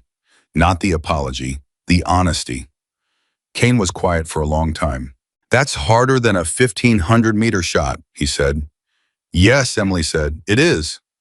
Kane looked at her. Something in his face had settled into a quality that had not been there before. Not defeat, not humility exactly, but something earned. The expression of someone who has had a significant thing proven about themselves and is deciding consciously to be different on the other side of it. "Okay," he said, one word. Emily nodded. Outside, through the walls of the briefing room, the base had resumed its sounds. Footsteps, voices, the distant clang of the equipment bay, the muffled communication of a living, working military installation. Normal sounds, ordinary sounds. But nothing at Fort Raven was exactly ordinary anymore. In the barracks, Marcus Webb was sitting on his bunk, writing in his notebook with the focused speed of someone trying to capture something before it fades. He was writing about the past 36 hours, about what he had seen, about what it meant. He wrote, "The person nobody looked at was the person who had already done everything we're trying to do." She saw all of us clearly for 6 weeks while we never saw her once. That is not a failure of skill. That is a failure of attention. And attention is a choice. He stopped. He read it back. He underlined the last sentence. Attention is a choice. Across the base in the equipment bay, Emily Carter sat at her workbench one final time. She had a piece of work left to finish, one last calibration. The wind sensor she had been working on since the beginning. She picked up the tool. She made the final adjustment. She set the sensor down and checked the reading. Perfect. She looked at the equipment bay around her. At the 6 weeks of organized work, the labeled shelves, the calibration records, the careful evidence of someone who had been present and attentive and competent in a space where nobody had thought to look. She stood, she picked up her field notebook. She wrote one final entry, observation complete. Culture identified. First corrective steps initiated. One trainee distinguished by demonstrated quality of attention and character. Recommend continued monitoring of Specialist Marcus Webb for advanced leadership development. Recommend Commander Kane for remediation and retention, technical excellence present, cultural correction, possible willingness to self-examine, confirmed. She closed the notebook. She looked at the equipment bay for one last moment. Then the door opened. General Owens stood in the doorway. "We need to talk about your next assignment," Owens said. Emily looked at her. "Not yet," Emily said. Owens raised an eyebrow. "I told someone I'd be at the afternoon training session," Emily said. "I have something to finish here first." Owens looked at her for a moment. Then very slowly she nodded. "Oh, 1500, Owens said. "My office. Don't be late." "I'm never late," Emily said. Owens almost smiled. She left. Emily stood alone in the equipment bay for one final moment. She thought about the shot. The one at the beginning of all of this, the single round she had loaded and fired in the fading Arizona afternoon light, alone on a range where she was not supposed to be at a target that was too far away, with no spotter and no team and no one watching. She had not fired it to prove something. She had fired it because the target was there, and she was there, and the rifle was ready, and she was the person she was. And sometimes the truest thing you can do is exactly the thing that comes most naturally when nobody is watching. The shot had found its mark, and in doing so, it had found something else entirely. It had found the truth, not just about Emily Carter, about all of them. And the truth once found does not go back into hiding. It does not fit anymore in the places it used to live. It stands in the middle of everything solid and unmovable and asks the same question of everyone who encounters it. Now that you know, what will you do? The afternoon training session was scheduled for 1300 hours. At 12:45, Commander Victor Kane was standing alone at the edge of the main range. Not in position, not reviewing notes, not running through a session plan in his head the way he normally did in the 15 minutes before his trainees arrived. He was just standing there looking at Lane 7, at the distance that stretched out to where a target stood, and where 2 days ago a woman nobody saw had done something nobody believed was possible. He had been standing there for 11 minutes when he heard footsteps behind him. He expected Briggs. It was Marcus Webb. Kane turned. Marcus stopped about 6 feet back because he had not been invited forward, and he was someone who understood that some spaces required an invitation. He looked at Kane. Kane looked at him. Neither of them said anything for a moment. "You're early," Kane said. "Yes, sir," Marcus said. "Why?" Marcus thought about it. "Because I wanted to see if you were okay, sir, before everyone else got here." Kane stared at him. He had been commanding troops for 20 years. He could count on one hand the number of times a junior soldier had asked him without being prompted and without any bureaucratic structure around the asking whether he was okay. He turned back to the range. "Specialist Webb," he said, "if I ask you a direct question, will you give me a direct answer?" "Yes, sir." "In your honest assessment, and I mean your actual assessment, not the one that keeps you out of trouble, what was the culture here before Carter showed up?" Marcus was quiet for a moment. "Excellent at what it measured," he said carefully, "and blind to what it didn't." Kane nodded once. "What did it not measure?" "People, sir," Marcus said. "We measured performance. We measured output. We measured who could hit what from how far and under what conditions. We never measured who someone actually was, what they actually knew, what they'd actually been through." He paused. "And I think the problem was that we told ourselves measuring performance was the same thing as measuring people. And it isn't. Kane turned and looked at Marcus directly. How long have you known that? Kane said. Marcus met his eyes. Longer than I've been willing to say out loud, sir. The honesty landed hard. Kane looked at the young soldier in front of him, 24 years old from Savannah, with a notebook full of observations and the particular courage of someone who tells the truth even when the room isn't safe for it. When the others get here, Kane said, I need you to say that, what you just told me, in front of everyone. Marcus blinked. Sir. Not a performance, Kane said, not a rehearsed statement. What you just said to me right now, I need the people in this program to hear it from someone their own age who has been inside the same experience they've been inside. He paused. Will you do that? Marcus held Kane's gaze. Yes, sir, he said. I'll do that. At 1300 exactly, the full training class assembled on the main range. All 12 trainees, Instructor Briggs, and the monitoring team. Emily was there too in her service uniform, with her rank visible standing at the edge of the group rather than in front of it, in the particular position of someone who is present as a witness rather than a director. General Owens was not there. Cross was not there. This moment was not going to be official. It was going to be human. Kane had been clear about that. He stood in front of his trainees and he looked at them. Not over them, not past them, at them, the specific focused person-by-person attention that he had failed consistently to apply to the woman who had been 10 minutes away for 6 weeks. I was quiet for long enough that the trainees understood something was different. Long enough that Briggs, standing to the side, shifted his weight slightly. Long enough that Marcus Webb near the back of the group stood very still. 2 days ago, Kane said, I stood on this range and threw a documented shot report on the ground and let you watch me do it. Some of you laughed. He looked at the people who had laughed. He did not flinch from their faces. I'm responsible for that. The laugh didn't start with you.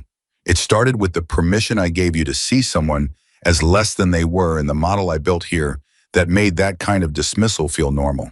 He paused. That's on me. Not partially, fully. Nobody moved. Fort Raven has the best technical shooting program in this country, Kane said. That's not pride talking. That's documented fact. And I built it. I'm proud of it. That part was right. He paused.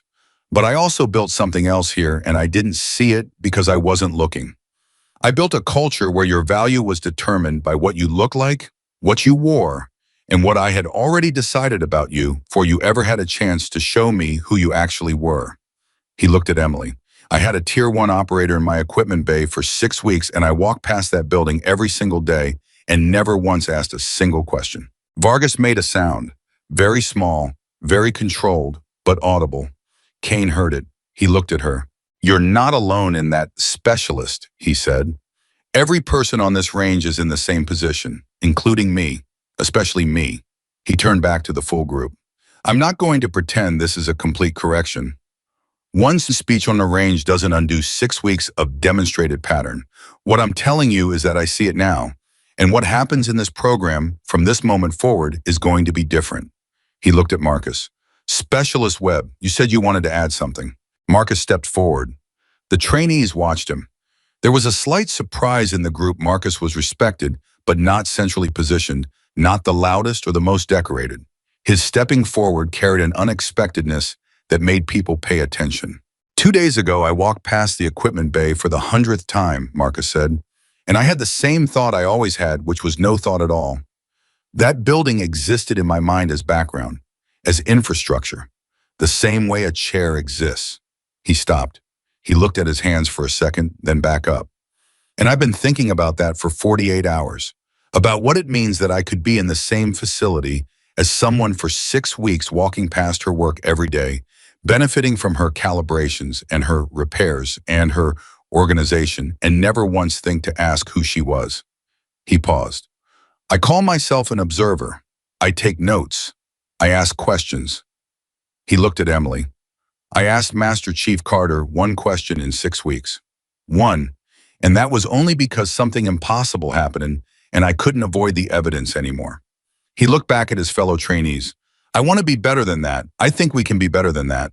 But first, we have to be honest that that's what we were. Silence. Then Specialist Rosa Vargas said, I laughed. Her voice was steady and direct and cost her something visible. The night it happened when Commander Kane, when he threw the report on the ground. I was one of the people who laughed, And I've been telling myself since then that it was reflex, it was social, it was automatic. She stopped. But the truth is, I had already decided who she was, before I knew anything. I looked at the uniform and I made a decision, and then I never revisited it. She looked at Emily. That was wrong, and I'm sorry. The apology was not directed at a symbol or a lesson.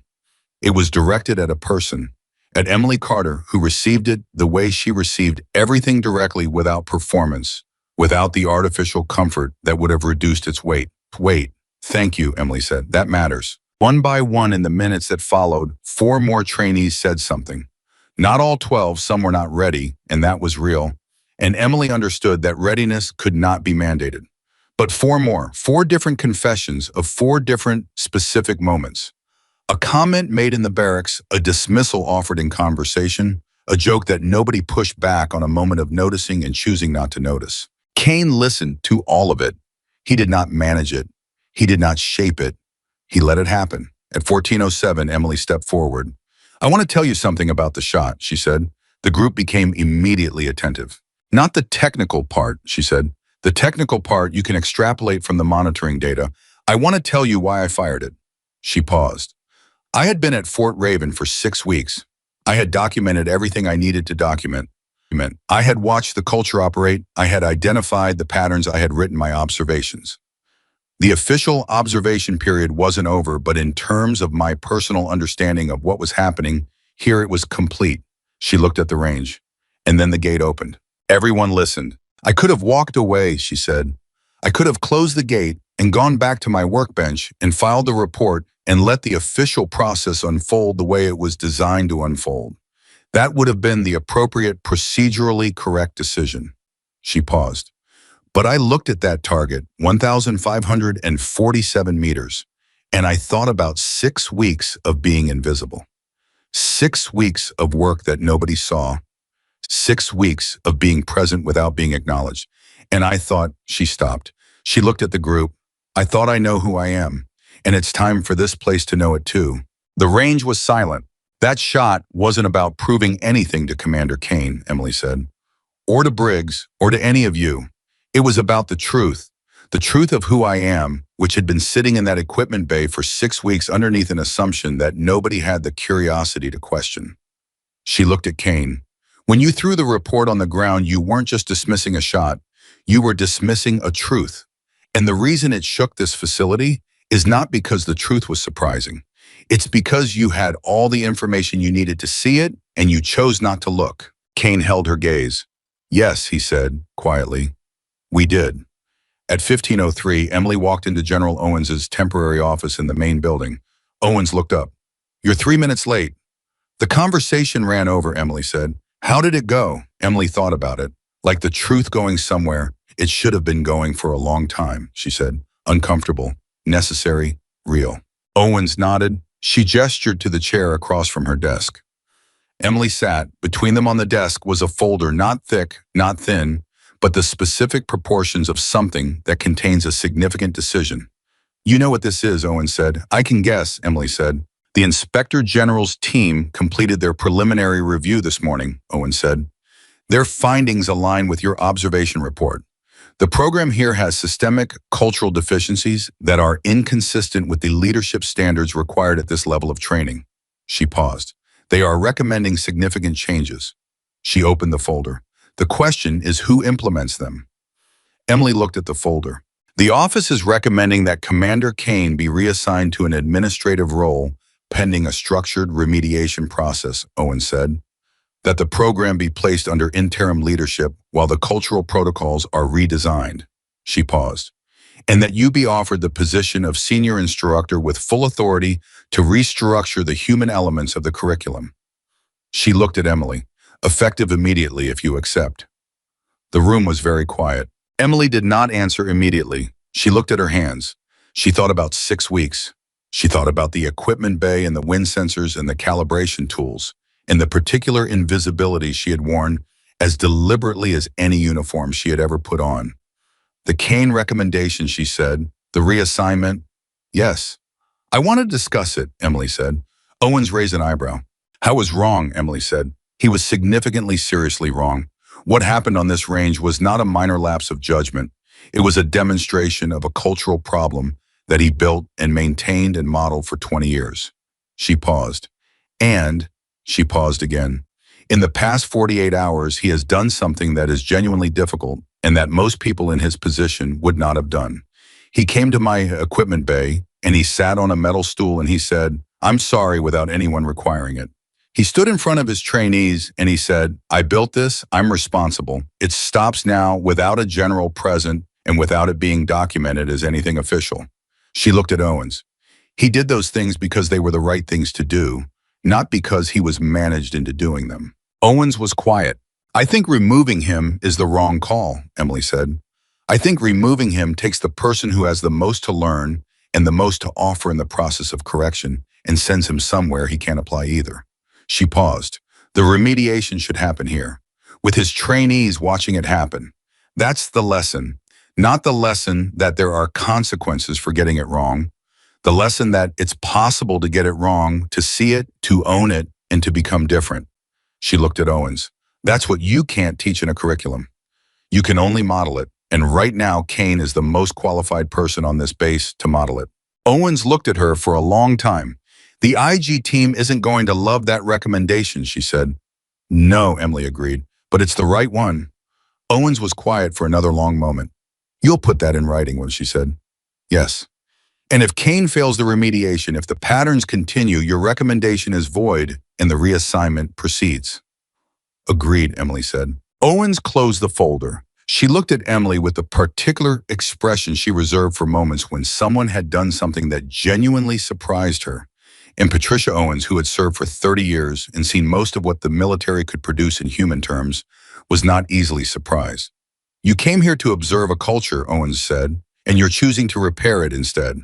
"I came here to understand it," Emily said. Understanding it made repair feel like the obvious next step. At 16:30, Emily knocked on Kane's office door. Kane said, "Come in." He was at his desk. He looked up. He looked at Emily's expression, and whatever he read in it made him sit straighter, not from anxiety, but from the particular alertness of someone who senses that something important is about to happen. "The IG team's preliminary recommendation was to reassign you," Emily said. Kane went very still. "I recommended against it," Emily said. "I argued that you should remain, that the remediation should happen here, that removing you at this stage would remove the wrong lesson." She paused. "General Owens has agreed to review the recommendation. My assessment will be part of the official record." Kane stared at her. He was quiet for so long that the silence became its own presence in the room. "Wasdom, he said. His voice was stripped and clean, no command authority, no professional positioning, just the honest question of a person trying to understand a grace they did not earn. "Because you came to the equipment bay," Emily said. "You sat on a metal stool that was clearly uncomfortable, and you asked me what you could do to make it right, and you actually meant it.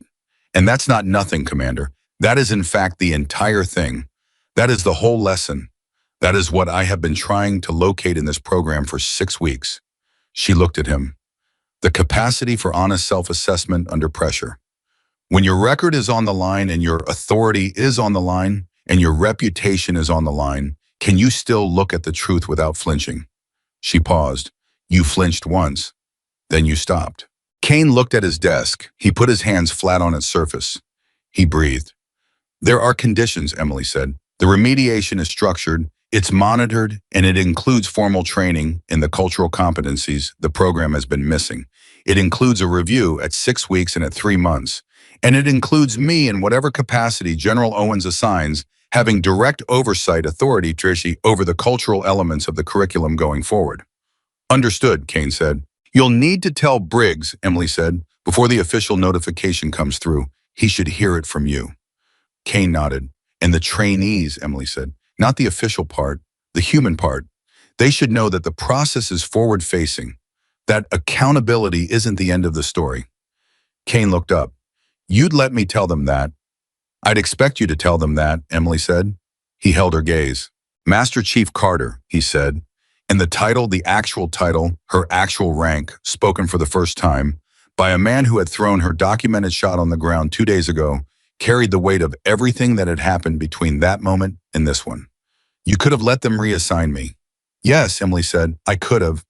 Why didn't you? Emily was quiet for a moment. She thought about 6 weeks.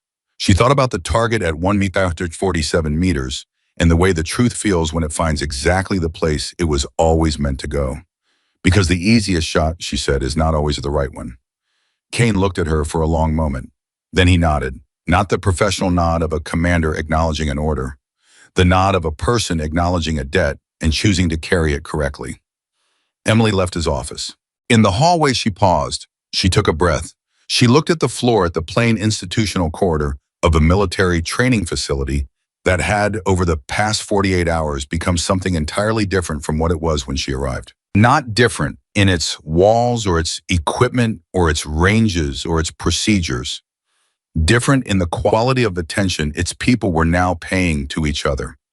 Different in the questions being asked and the silences being filled and the small daily decisions about who deserves to be seen. Those differences were not large. They were not dramatic. They would not appear in any single data point or performance review. But Emily Carter understood from years of doing work that happened in the spaces nobody was watching that the small differences were always the ones that mattered. The small adjustments, on the micro corrections, the calibrations so precise that most people never notice they have been made. They only notice later that something is more accurate than it used to be. At 17:15, Marcus Webb was in the barracks writing in his notebook when Specialist Vargas knocked on the open door. She was holding 2 cups of coffee. She held one out to him. Marcus looked at it. He took it. Thank you, he said. Don't make it weird, she said. She came in and sat on the chair across from his desk. She looked at his notebook. Are you documenting all of this? Trying to, he said. Good, she said. Someone should. She wrapped both hands around her cup. She looked at the wall for a moment. I keep thinking about what she said. On the range, about the bullet not knowing who's holding it. She paused. That's going to stay with me for a long time.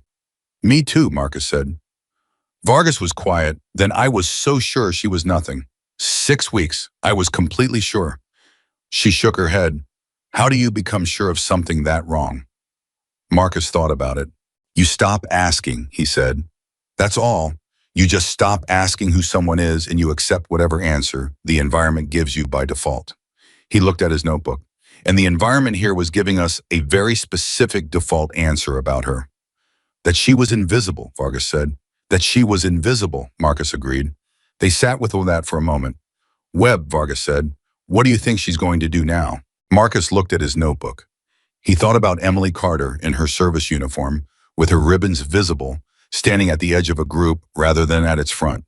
He thought about the equipment bay and the wind sensor. He thought about the note she had taken all morning, observing with the quiet completeness of someone who misses nothing. I think, he said slowly, that whatever she does, she'll be doing it because it's the right thing to do, not because of what it gets her.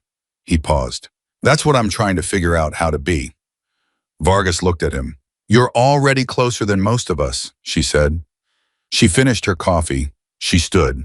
She nodded once and left, and Marcus watched her go with the expression of someone watching the small evidence of a larger change happening in real time. He turned back to his notebook. He wrote, the hardest skill to train is the one that requires you to first admit you've been wrong. Everything else, wind calculation, trigger control, distance estimation. Those are mechanical. They can be built from zero, but honest self-assessment requires that you first see yourself clearly. And seeing yourself clearly means giving up the comfort of the version of yourself you'd prefer to believe in. He stopped. He read it back. I thought Master Chief Carter walked into this facility wearing invisibility like armor, and she used 6 weeks of being unseen to see everything. She knew who she was the whole time. She never needed us to see it to keep being it. He wrote that too. At 1800 hours, Emily was in the temporary workspace Owens had arranged for her in the main building, completing the formal version of her observation report. The document that would go to the Inspector General's office that would inform the structural recommendations for Fort Ravens program that would be read by people with authority over programs like this across the country. She wrote clearly. She wrote completely. She named what she had seen without softening it and without exaggerating it, because truth delivered with precision is more powerful than truth. delivered with emotion, and she knew this the way she knew everything she knew from direct, long, expensive experience.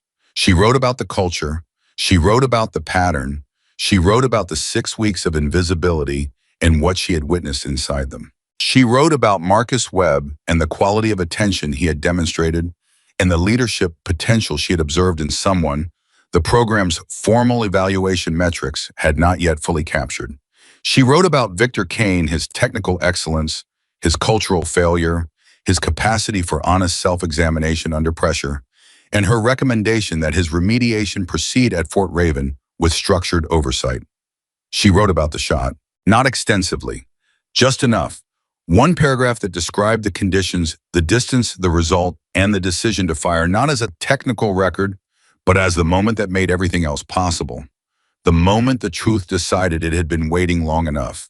She closed the document. She looked at the wall in front of her. She thought about the text message she had received the night before their coming. 0900 tomorrow. Be ready. She had been ready. She had been ready for 6 weeks.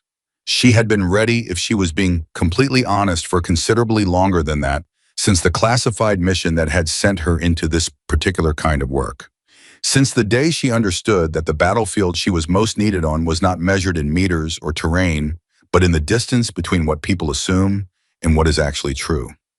That distance was in some ways the hardest terrain she had ever operated in. And she had not missed a shot yet. She pressed send on the document. She closed her laptop. She sat in the quiet of the room and she breathed.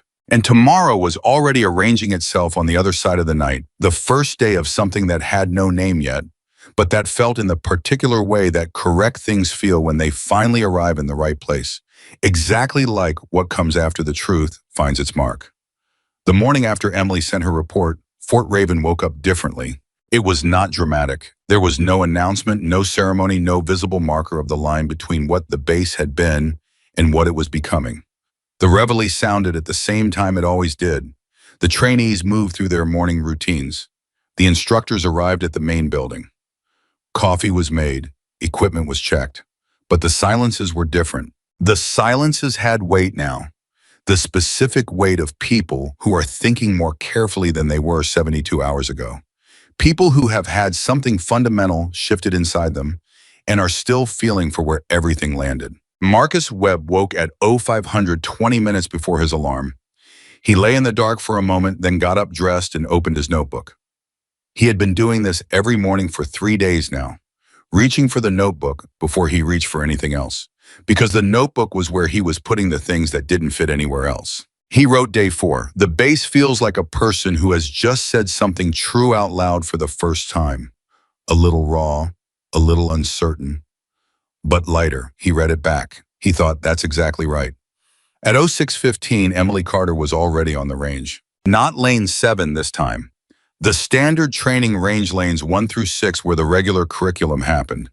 She was standing at lane 3 with a rifle she had signed out through official channels properly, with documentation, with authorization, and she was running drills. Not for performance, not for documentation, for herself, because she was someone who had spent her entire adult life maintaining her skills, the way she maintained equipment, with regular attention without ego. Understanding that capability is not a permanent condition, but a daily practice. She had been there for 40 minutes when she heard footsteps. Kane. He stopped at the edge of the lane. He looked at her. He looked at the targets. He looked at the monitoring data running on the lane's small side screen. Every shot was in the same cluster, not close together, identical, the kind of grouping that stops being about marksmanship and starts being about something else entirely. Some quality of presence and consistency that goes beyond training into who a person is at the cellular level. He stood there for a moment. You're up early, he said. I'm always up early, she said. She fired another round. Bullseye. She ejected the casing. How did the conversation with Briggs go? Kane was quiet for a second. He took it hard. I expected that, Emily said. Not the way you might think, Kane said. He wasn't angry. He wasn't defensive. He went very quiet, and then he said, Kane paused. He said he had spent 17 years telling himself that being good at the technical work was enough, that if he kept his head down and hit his marks and followed the program, he was doing his job. Kane paused again. He said he thinks he used the technical excellence as a reason not to look at the other things. Emily lowered the rifle. She turned and looked at Kane. He said that himself, she said. Word for word, Kane said. Emily turned that over for a moment. Of all the people at Fort Raven, Briggs had been the one she was least certain about, the one whose capacity for self-examination was most obscured by the thick professional armor he wore. The fact that he had gone to honesty on his own without being managed there, without a general present and documentation being taken, said something she had not fully anticipated. He's going to be okay, she said. I think so too, Kane said. He paused. Eventually, she almost smiled. She turned back to the range. She raised the rifle. She fired. Bullseye. I've been thinking about something, Kane said, since last night.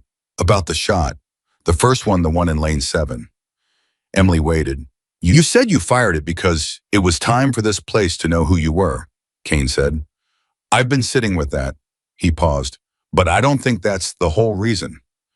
Emily was still. I think you fired it because you needed to know, Kane said. After 6 weeks of being invisible, after 6 weeks of doing work that nobody acknowledged in a place that had decided you were furniture, I think you needed to feel the thing that only that kind of shot can give you. He paused. The confirmation that you are still exactly who you know yourself to be, regardless of what anyone else decided. The range was very quiet. Emily did not respond immediately. She stood with the rifle, and she looked at the target, and she breathed.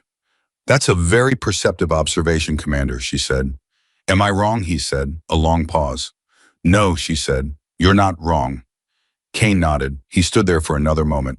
Thank you, he said, for what you're doing, for the recommendation, for choosing, he stopped, for choosing the harder version of this.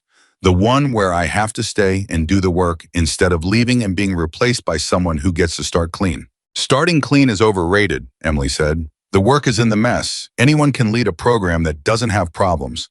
The skill is in staying in the middle of the problem and making it better. She looked at him. That's what I need to see from you. I know, Kane said. At 0800, the full training class assembled in the main building for what the schedule listed as a curriculum review. They filed in expecting a standard session, restructure briefing, the kind of administrative meeting that punctuates training programs with the mild tedium of paperwork and schedule adjustments. What they found when they sat down was Emily Carter at the front of the room, alone without Kane, without Owens, without Cross or Briggs, or any of the official apparatus that had surrounded the past 3 days. Just her, in her service uniform with her rank with the ribbons that told a story nobody in the room had been cleared to read in full.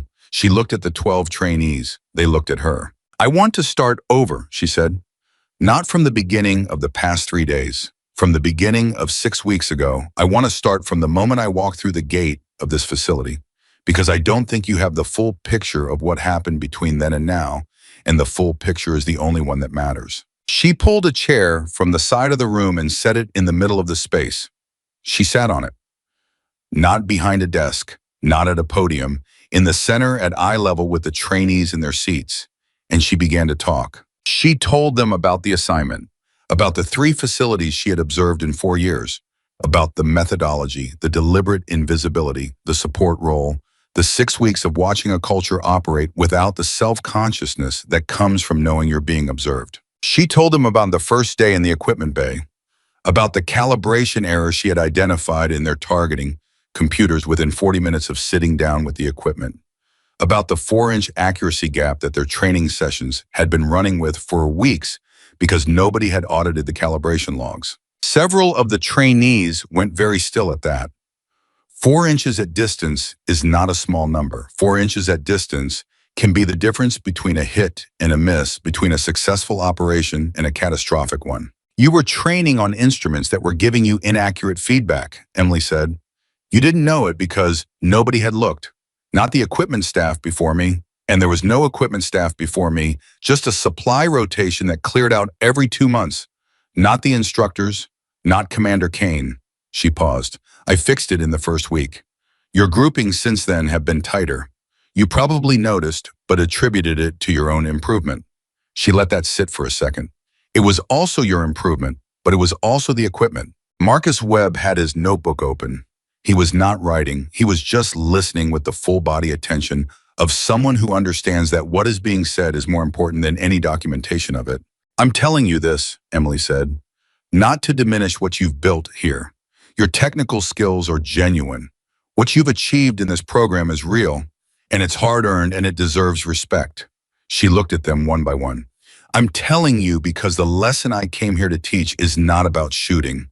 It's about what happens when you stop auditing your assumptions. When you accept the feedback you're getting without checking whether the instrument giving it to you is calibrated correctly. She let the metaphor land. She watched it land in different ways on different faces, some immediate, some slower, some that required a second pass before the connection completed. Vargas got it first. Emily saw the moment it arrived in her face, a slight widening of the eyes, a brief compression of the lips, the expression of someone who has just had a lock turn open. We were the uncalibrated instrument, Vargas said. Not a question, a statement. You were the uncalibrated instrument, Emily confirmed. You were giving the people around you inaccurate readings. You were measuring them against standards that were off by 4 inches by the width of an assumption that had never been audited. She paused. And just like a targeting computer that hasn't been calibrated, you were confident in your readings. The confidence wasn't the problem. The unexamined basis for the confidence was. Marcus Webb wrote something in his notebook. One line, he didn't look up. The question I want you to walk out of here with, Emily said, is not how do I become a better shooter? You know how to do that. The instructors here know how to teach that, and they're good at it. She paused. The question is, what assumptions am I carrying right now that I have not audited? What readings am I giving the people around me that might be 4 inches off from the truth? And what would it cost in a real situation with real stakes if those readings are wrong? The room was very quiet. Then a trainee in the second row, a young man named Specialist Davis, who had been largely silent throughout the events of the past 3 days, not from indifference, but from the particular silence of someone processing deeply, raised his hand. Master Chief, he said, can I ask what's the hardest part of the work you do? The observation work. Emily looked at him. The hardest part, as she said, is maintaining your sense of yourself when the environment is consistently telling you that you don't exist. She paused. 6 weeks of being invisible. 6 weeks of work that nobody acknowledged in a place that had made a decision about who you were before you said a single word. The hardest part is not letting that decision become your decision. She paused again. There are days when you start to wonder if the environment is right. If maybe you should be smaller than you know yourself to be. If maybe the comfortable thing, accepting the category someone put you in, is easier than the truth. She looked at Davis. Those are the days the target matters. Whatever your target is. The thing that reminds you of the full extent of your own capability. You find it, you fire, and the truth doesn't care about the assumption. It lands where it lands. Davis nodded slowly. Several others were nodding too. At 10:30, Kane arrived. He had given Emily the first 2.5 hours deliberately. This had been agreed the night before the shape of the morning worked out between them, with the particular efficiency of 2 people who have come to a mutual understanding and are now operating from it. He stood at the door for a moment. The trainees saw him. Emily saw him. He walked to the front of the room and he stood beside Emily and he looked at his trainees. I've been your instructor for the duration of this program, he said. And before this program, I've been an instructor for 20 years. I've trained 43 people who went on to serve at the highest levels of special operations. He paused. I built something real here. I need you to know I believe that. The technical program is excellent. What happens on that range is genuinely world-class. He paused. And I built something else here that I am going to spend the rest of my career dismantling and rebuilding correctly. He looked at them. The culture that allowed a decorated Tier 1 operator to work in my equipment bay for 6 weeks without a single person asking who she was, I built that culture. By what I paid attention to, by what I rewarded, by what I let pass without comment. He looked at Briggs, who had quietly entered and was standing at the back of the room. All of us built it, but I built the foundation. The room was still. The remediation process starts today, Kane said. Formally, with documentation and oversight and structured review. But before any of that, before the official version of this, I want to say it plainly in this room to the people who were here for all of it. He looked at Emily. I was wrong. I was wrong in the specific incident on the range, and I was wrong in the 20 years of decisions that made that incident feel normal. He looked back at his trainees. And I am choosing to be different, not as a managed response to institutional pressure, as a personal commitment to this program and to the people in it and to the people who will come through it after you. He paused. That's all I have.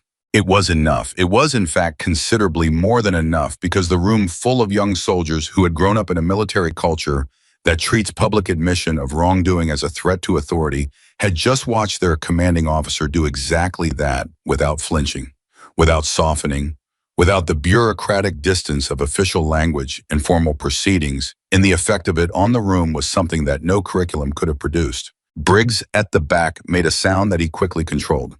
Marcus Webb was writing. Vargas had her eyes on Kane with the expression of someone recalibrating again the category she had placed him in this time, upward in the specific direction of someone who has shown the hardest kind of strength. At 11:15, the session ended. The trainees filed out in the particular way that people leave a room where something significant has happened, slowly talking in low voices, still connected to the atmosphere of the space.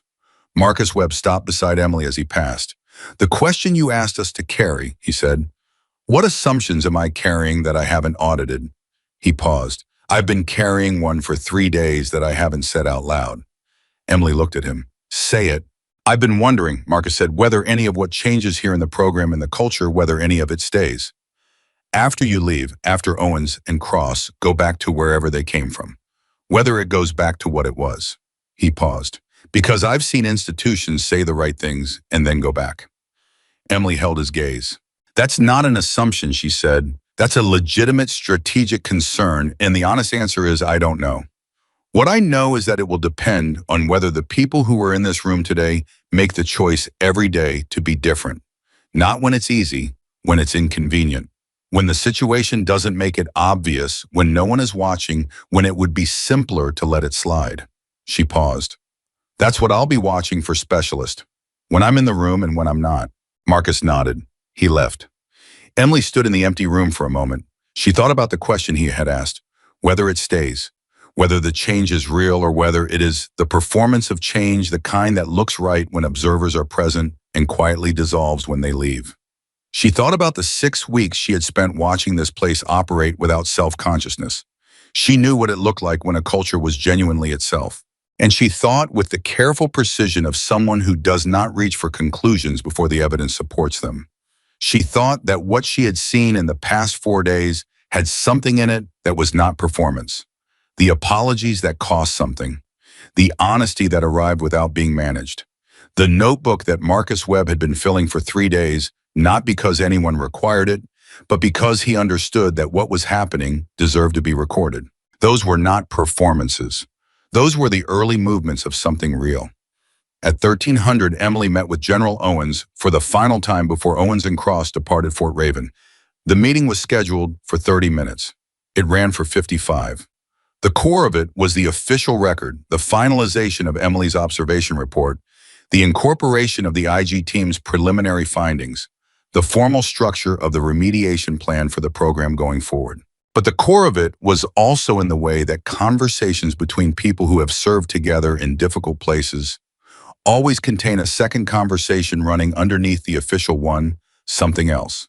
"They offered you the senior instructor position," Owen said near the end, "in writing with full authority. You haven't given me a formal answer." Emily looked at her. "I've been thinking about it," Emily said. "That's not an answer." "No," Emily agreed. "It's not." She was quiet for a moment. She thought about what it would mean staying at Fort Raven, staying in the role that she had built through 6 weeks of invisibility, now visible now, official now, with the authority to shape the program that had needed shaping. She thought about what it would mean to leave, to go to the next assignment, to do what she had done here, the long, quiet work of seeing clearly somewhere else for some other program, for some other group of people who needed to be seen before they could see. "There's a version of this," Emily said slowly, "where I stay, where I build the curriculum, where I teach the 12 trainees and the ones after them and the ones after those, what it means to be precise about people, as well as about distance and wind." She paused. "And there's a version where I go, where I take what I learned here and carry it to the next place that needs it, where the work I do here, Kane's commitment, Briggs's honesty, Marcus Webb's notebooks, where that work takes root and grows without me standing next to it. Owens looked at her. Which version is right, she said. I don't know yet, Emily said. I need a few more days. Owens accepted that. She closed her folder. She stood. Whatever you decide, she said, what you did here will be in the record, permanently. What the program was when you arrived and what it is now. That gap, she paused. That gap is your work, Emily. Emily stood. It's their work too, she said. They did the harder part. Owens looked at her for a moment. You always say that, she said. Because it's always true, Emily said. Owens left. At 1500, Emily walked back to the equipment bay for the last time. The wind sensor she had calibrated was in its mount on the range reading accurately. She checked it from the doorway, not because it needed checking, but because it was hers, the work of her hands, the first thing she had fixed when she arrived, and the last thing she had verified before the world changed. It was perfect. She stood in the doorway of the equipment bay, and she looked at the space that had held her for 6 weeks. The organized shelves, the calibration station, the metal stool that Kane had sat on when he came to apologize, which was back in his corner where it lived. She thought about the text message, they're coming. Be ready. She had been ready before she arrived.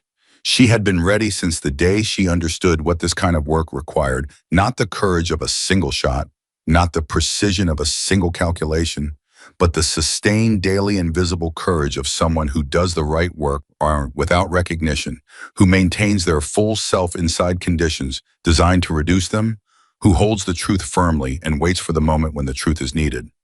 She had been ready for a long time. And this place, Fort Raven, with its broken calibrations and its culture and its 12 trainees and its complicated commander had been ready for her. Even when it didn't know it, even when it was laughing. At 16 of 45, she walked to the range one final time, lane 7. She stood at the shooting position.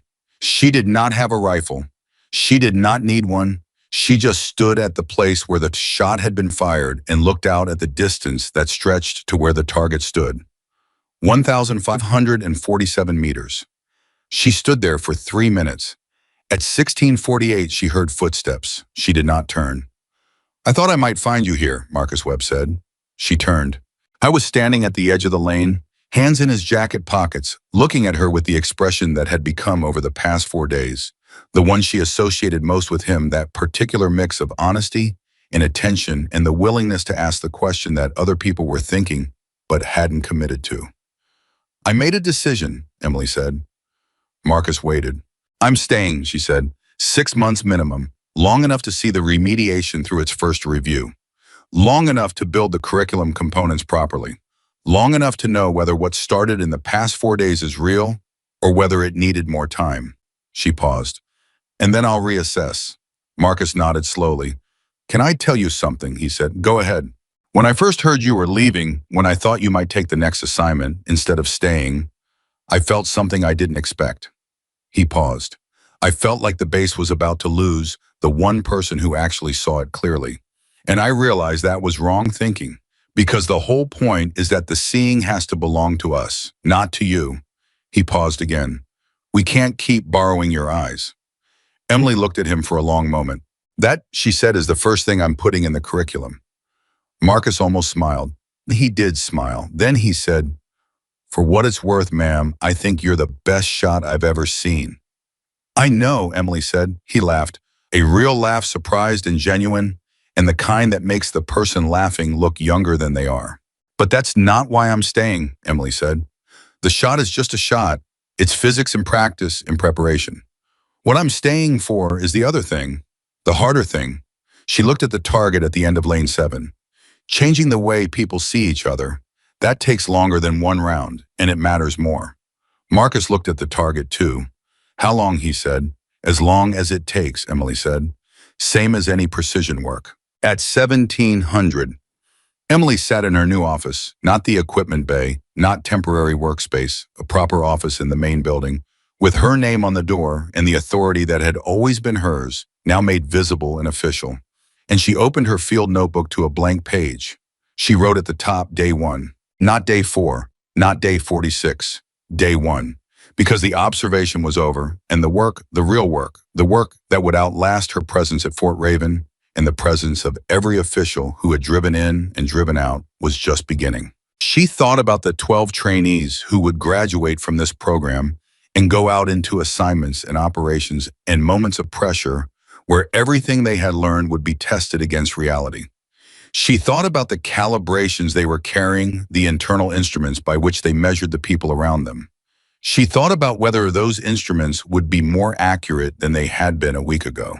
She believed they would. Not perfectly, not immediately, not without the daily maintenance that all precision instruments require, but more accurate, 4 inches closer to the truth. 4 inches at the distances that mattered was everything. She wrote the first line of the curriculum under day 1. It said the first question a precision operator must be able to answer about any situation is not what is my target, but who is in this room and what do I actually know about them versus what have I decided.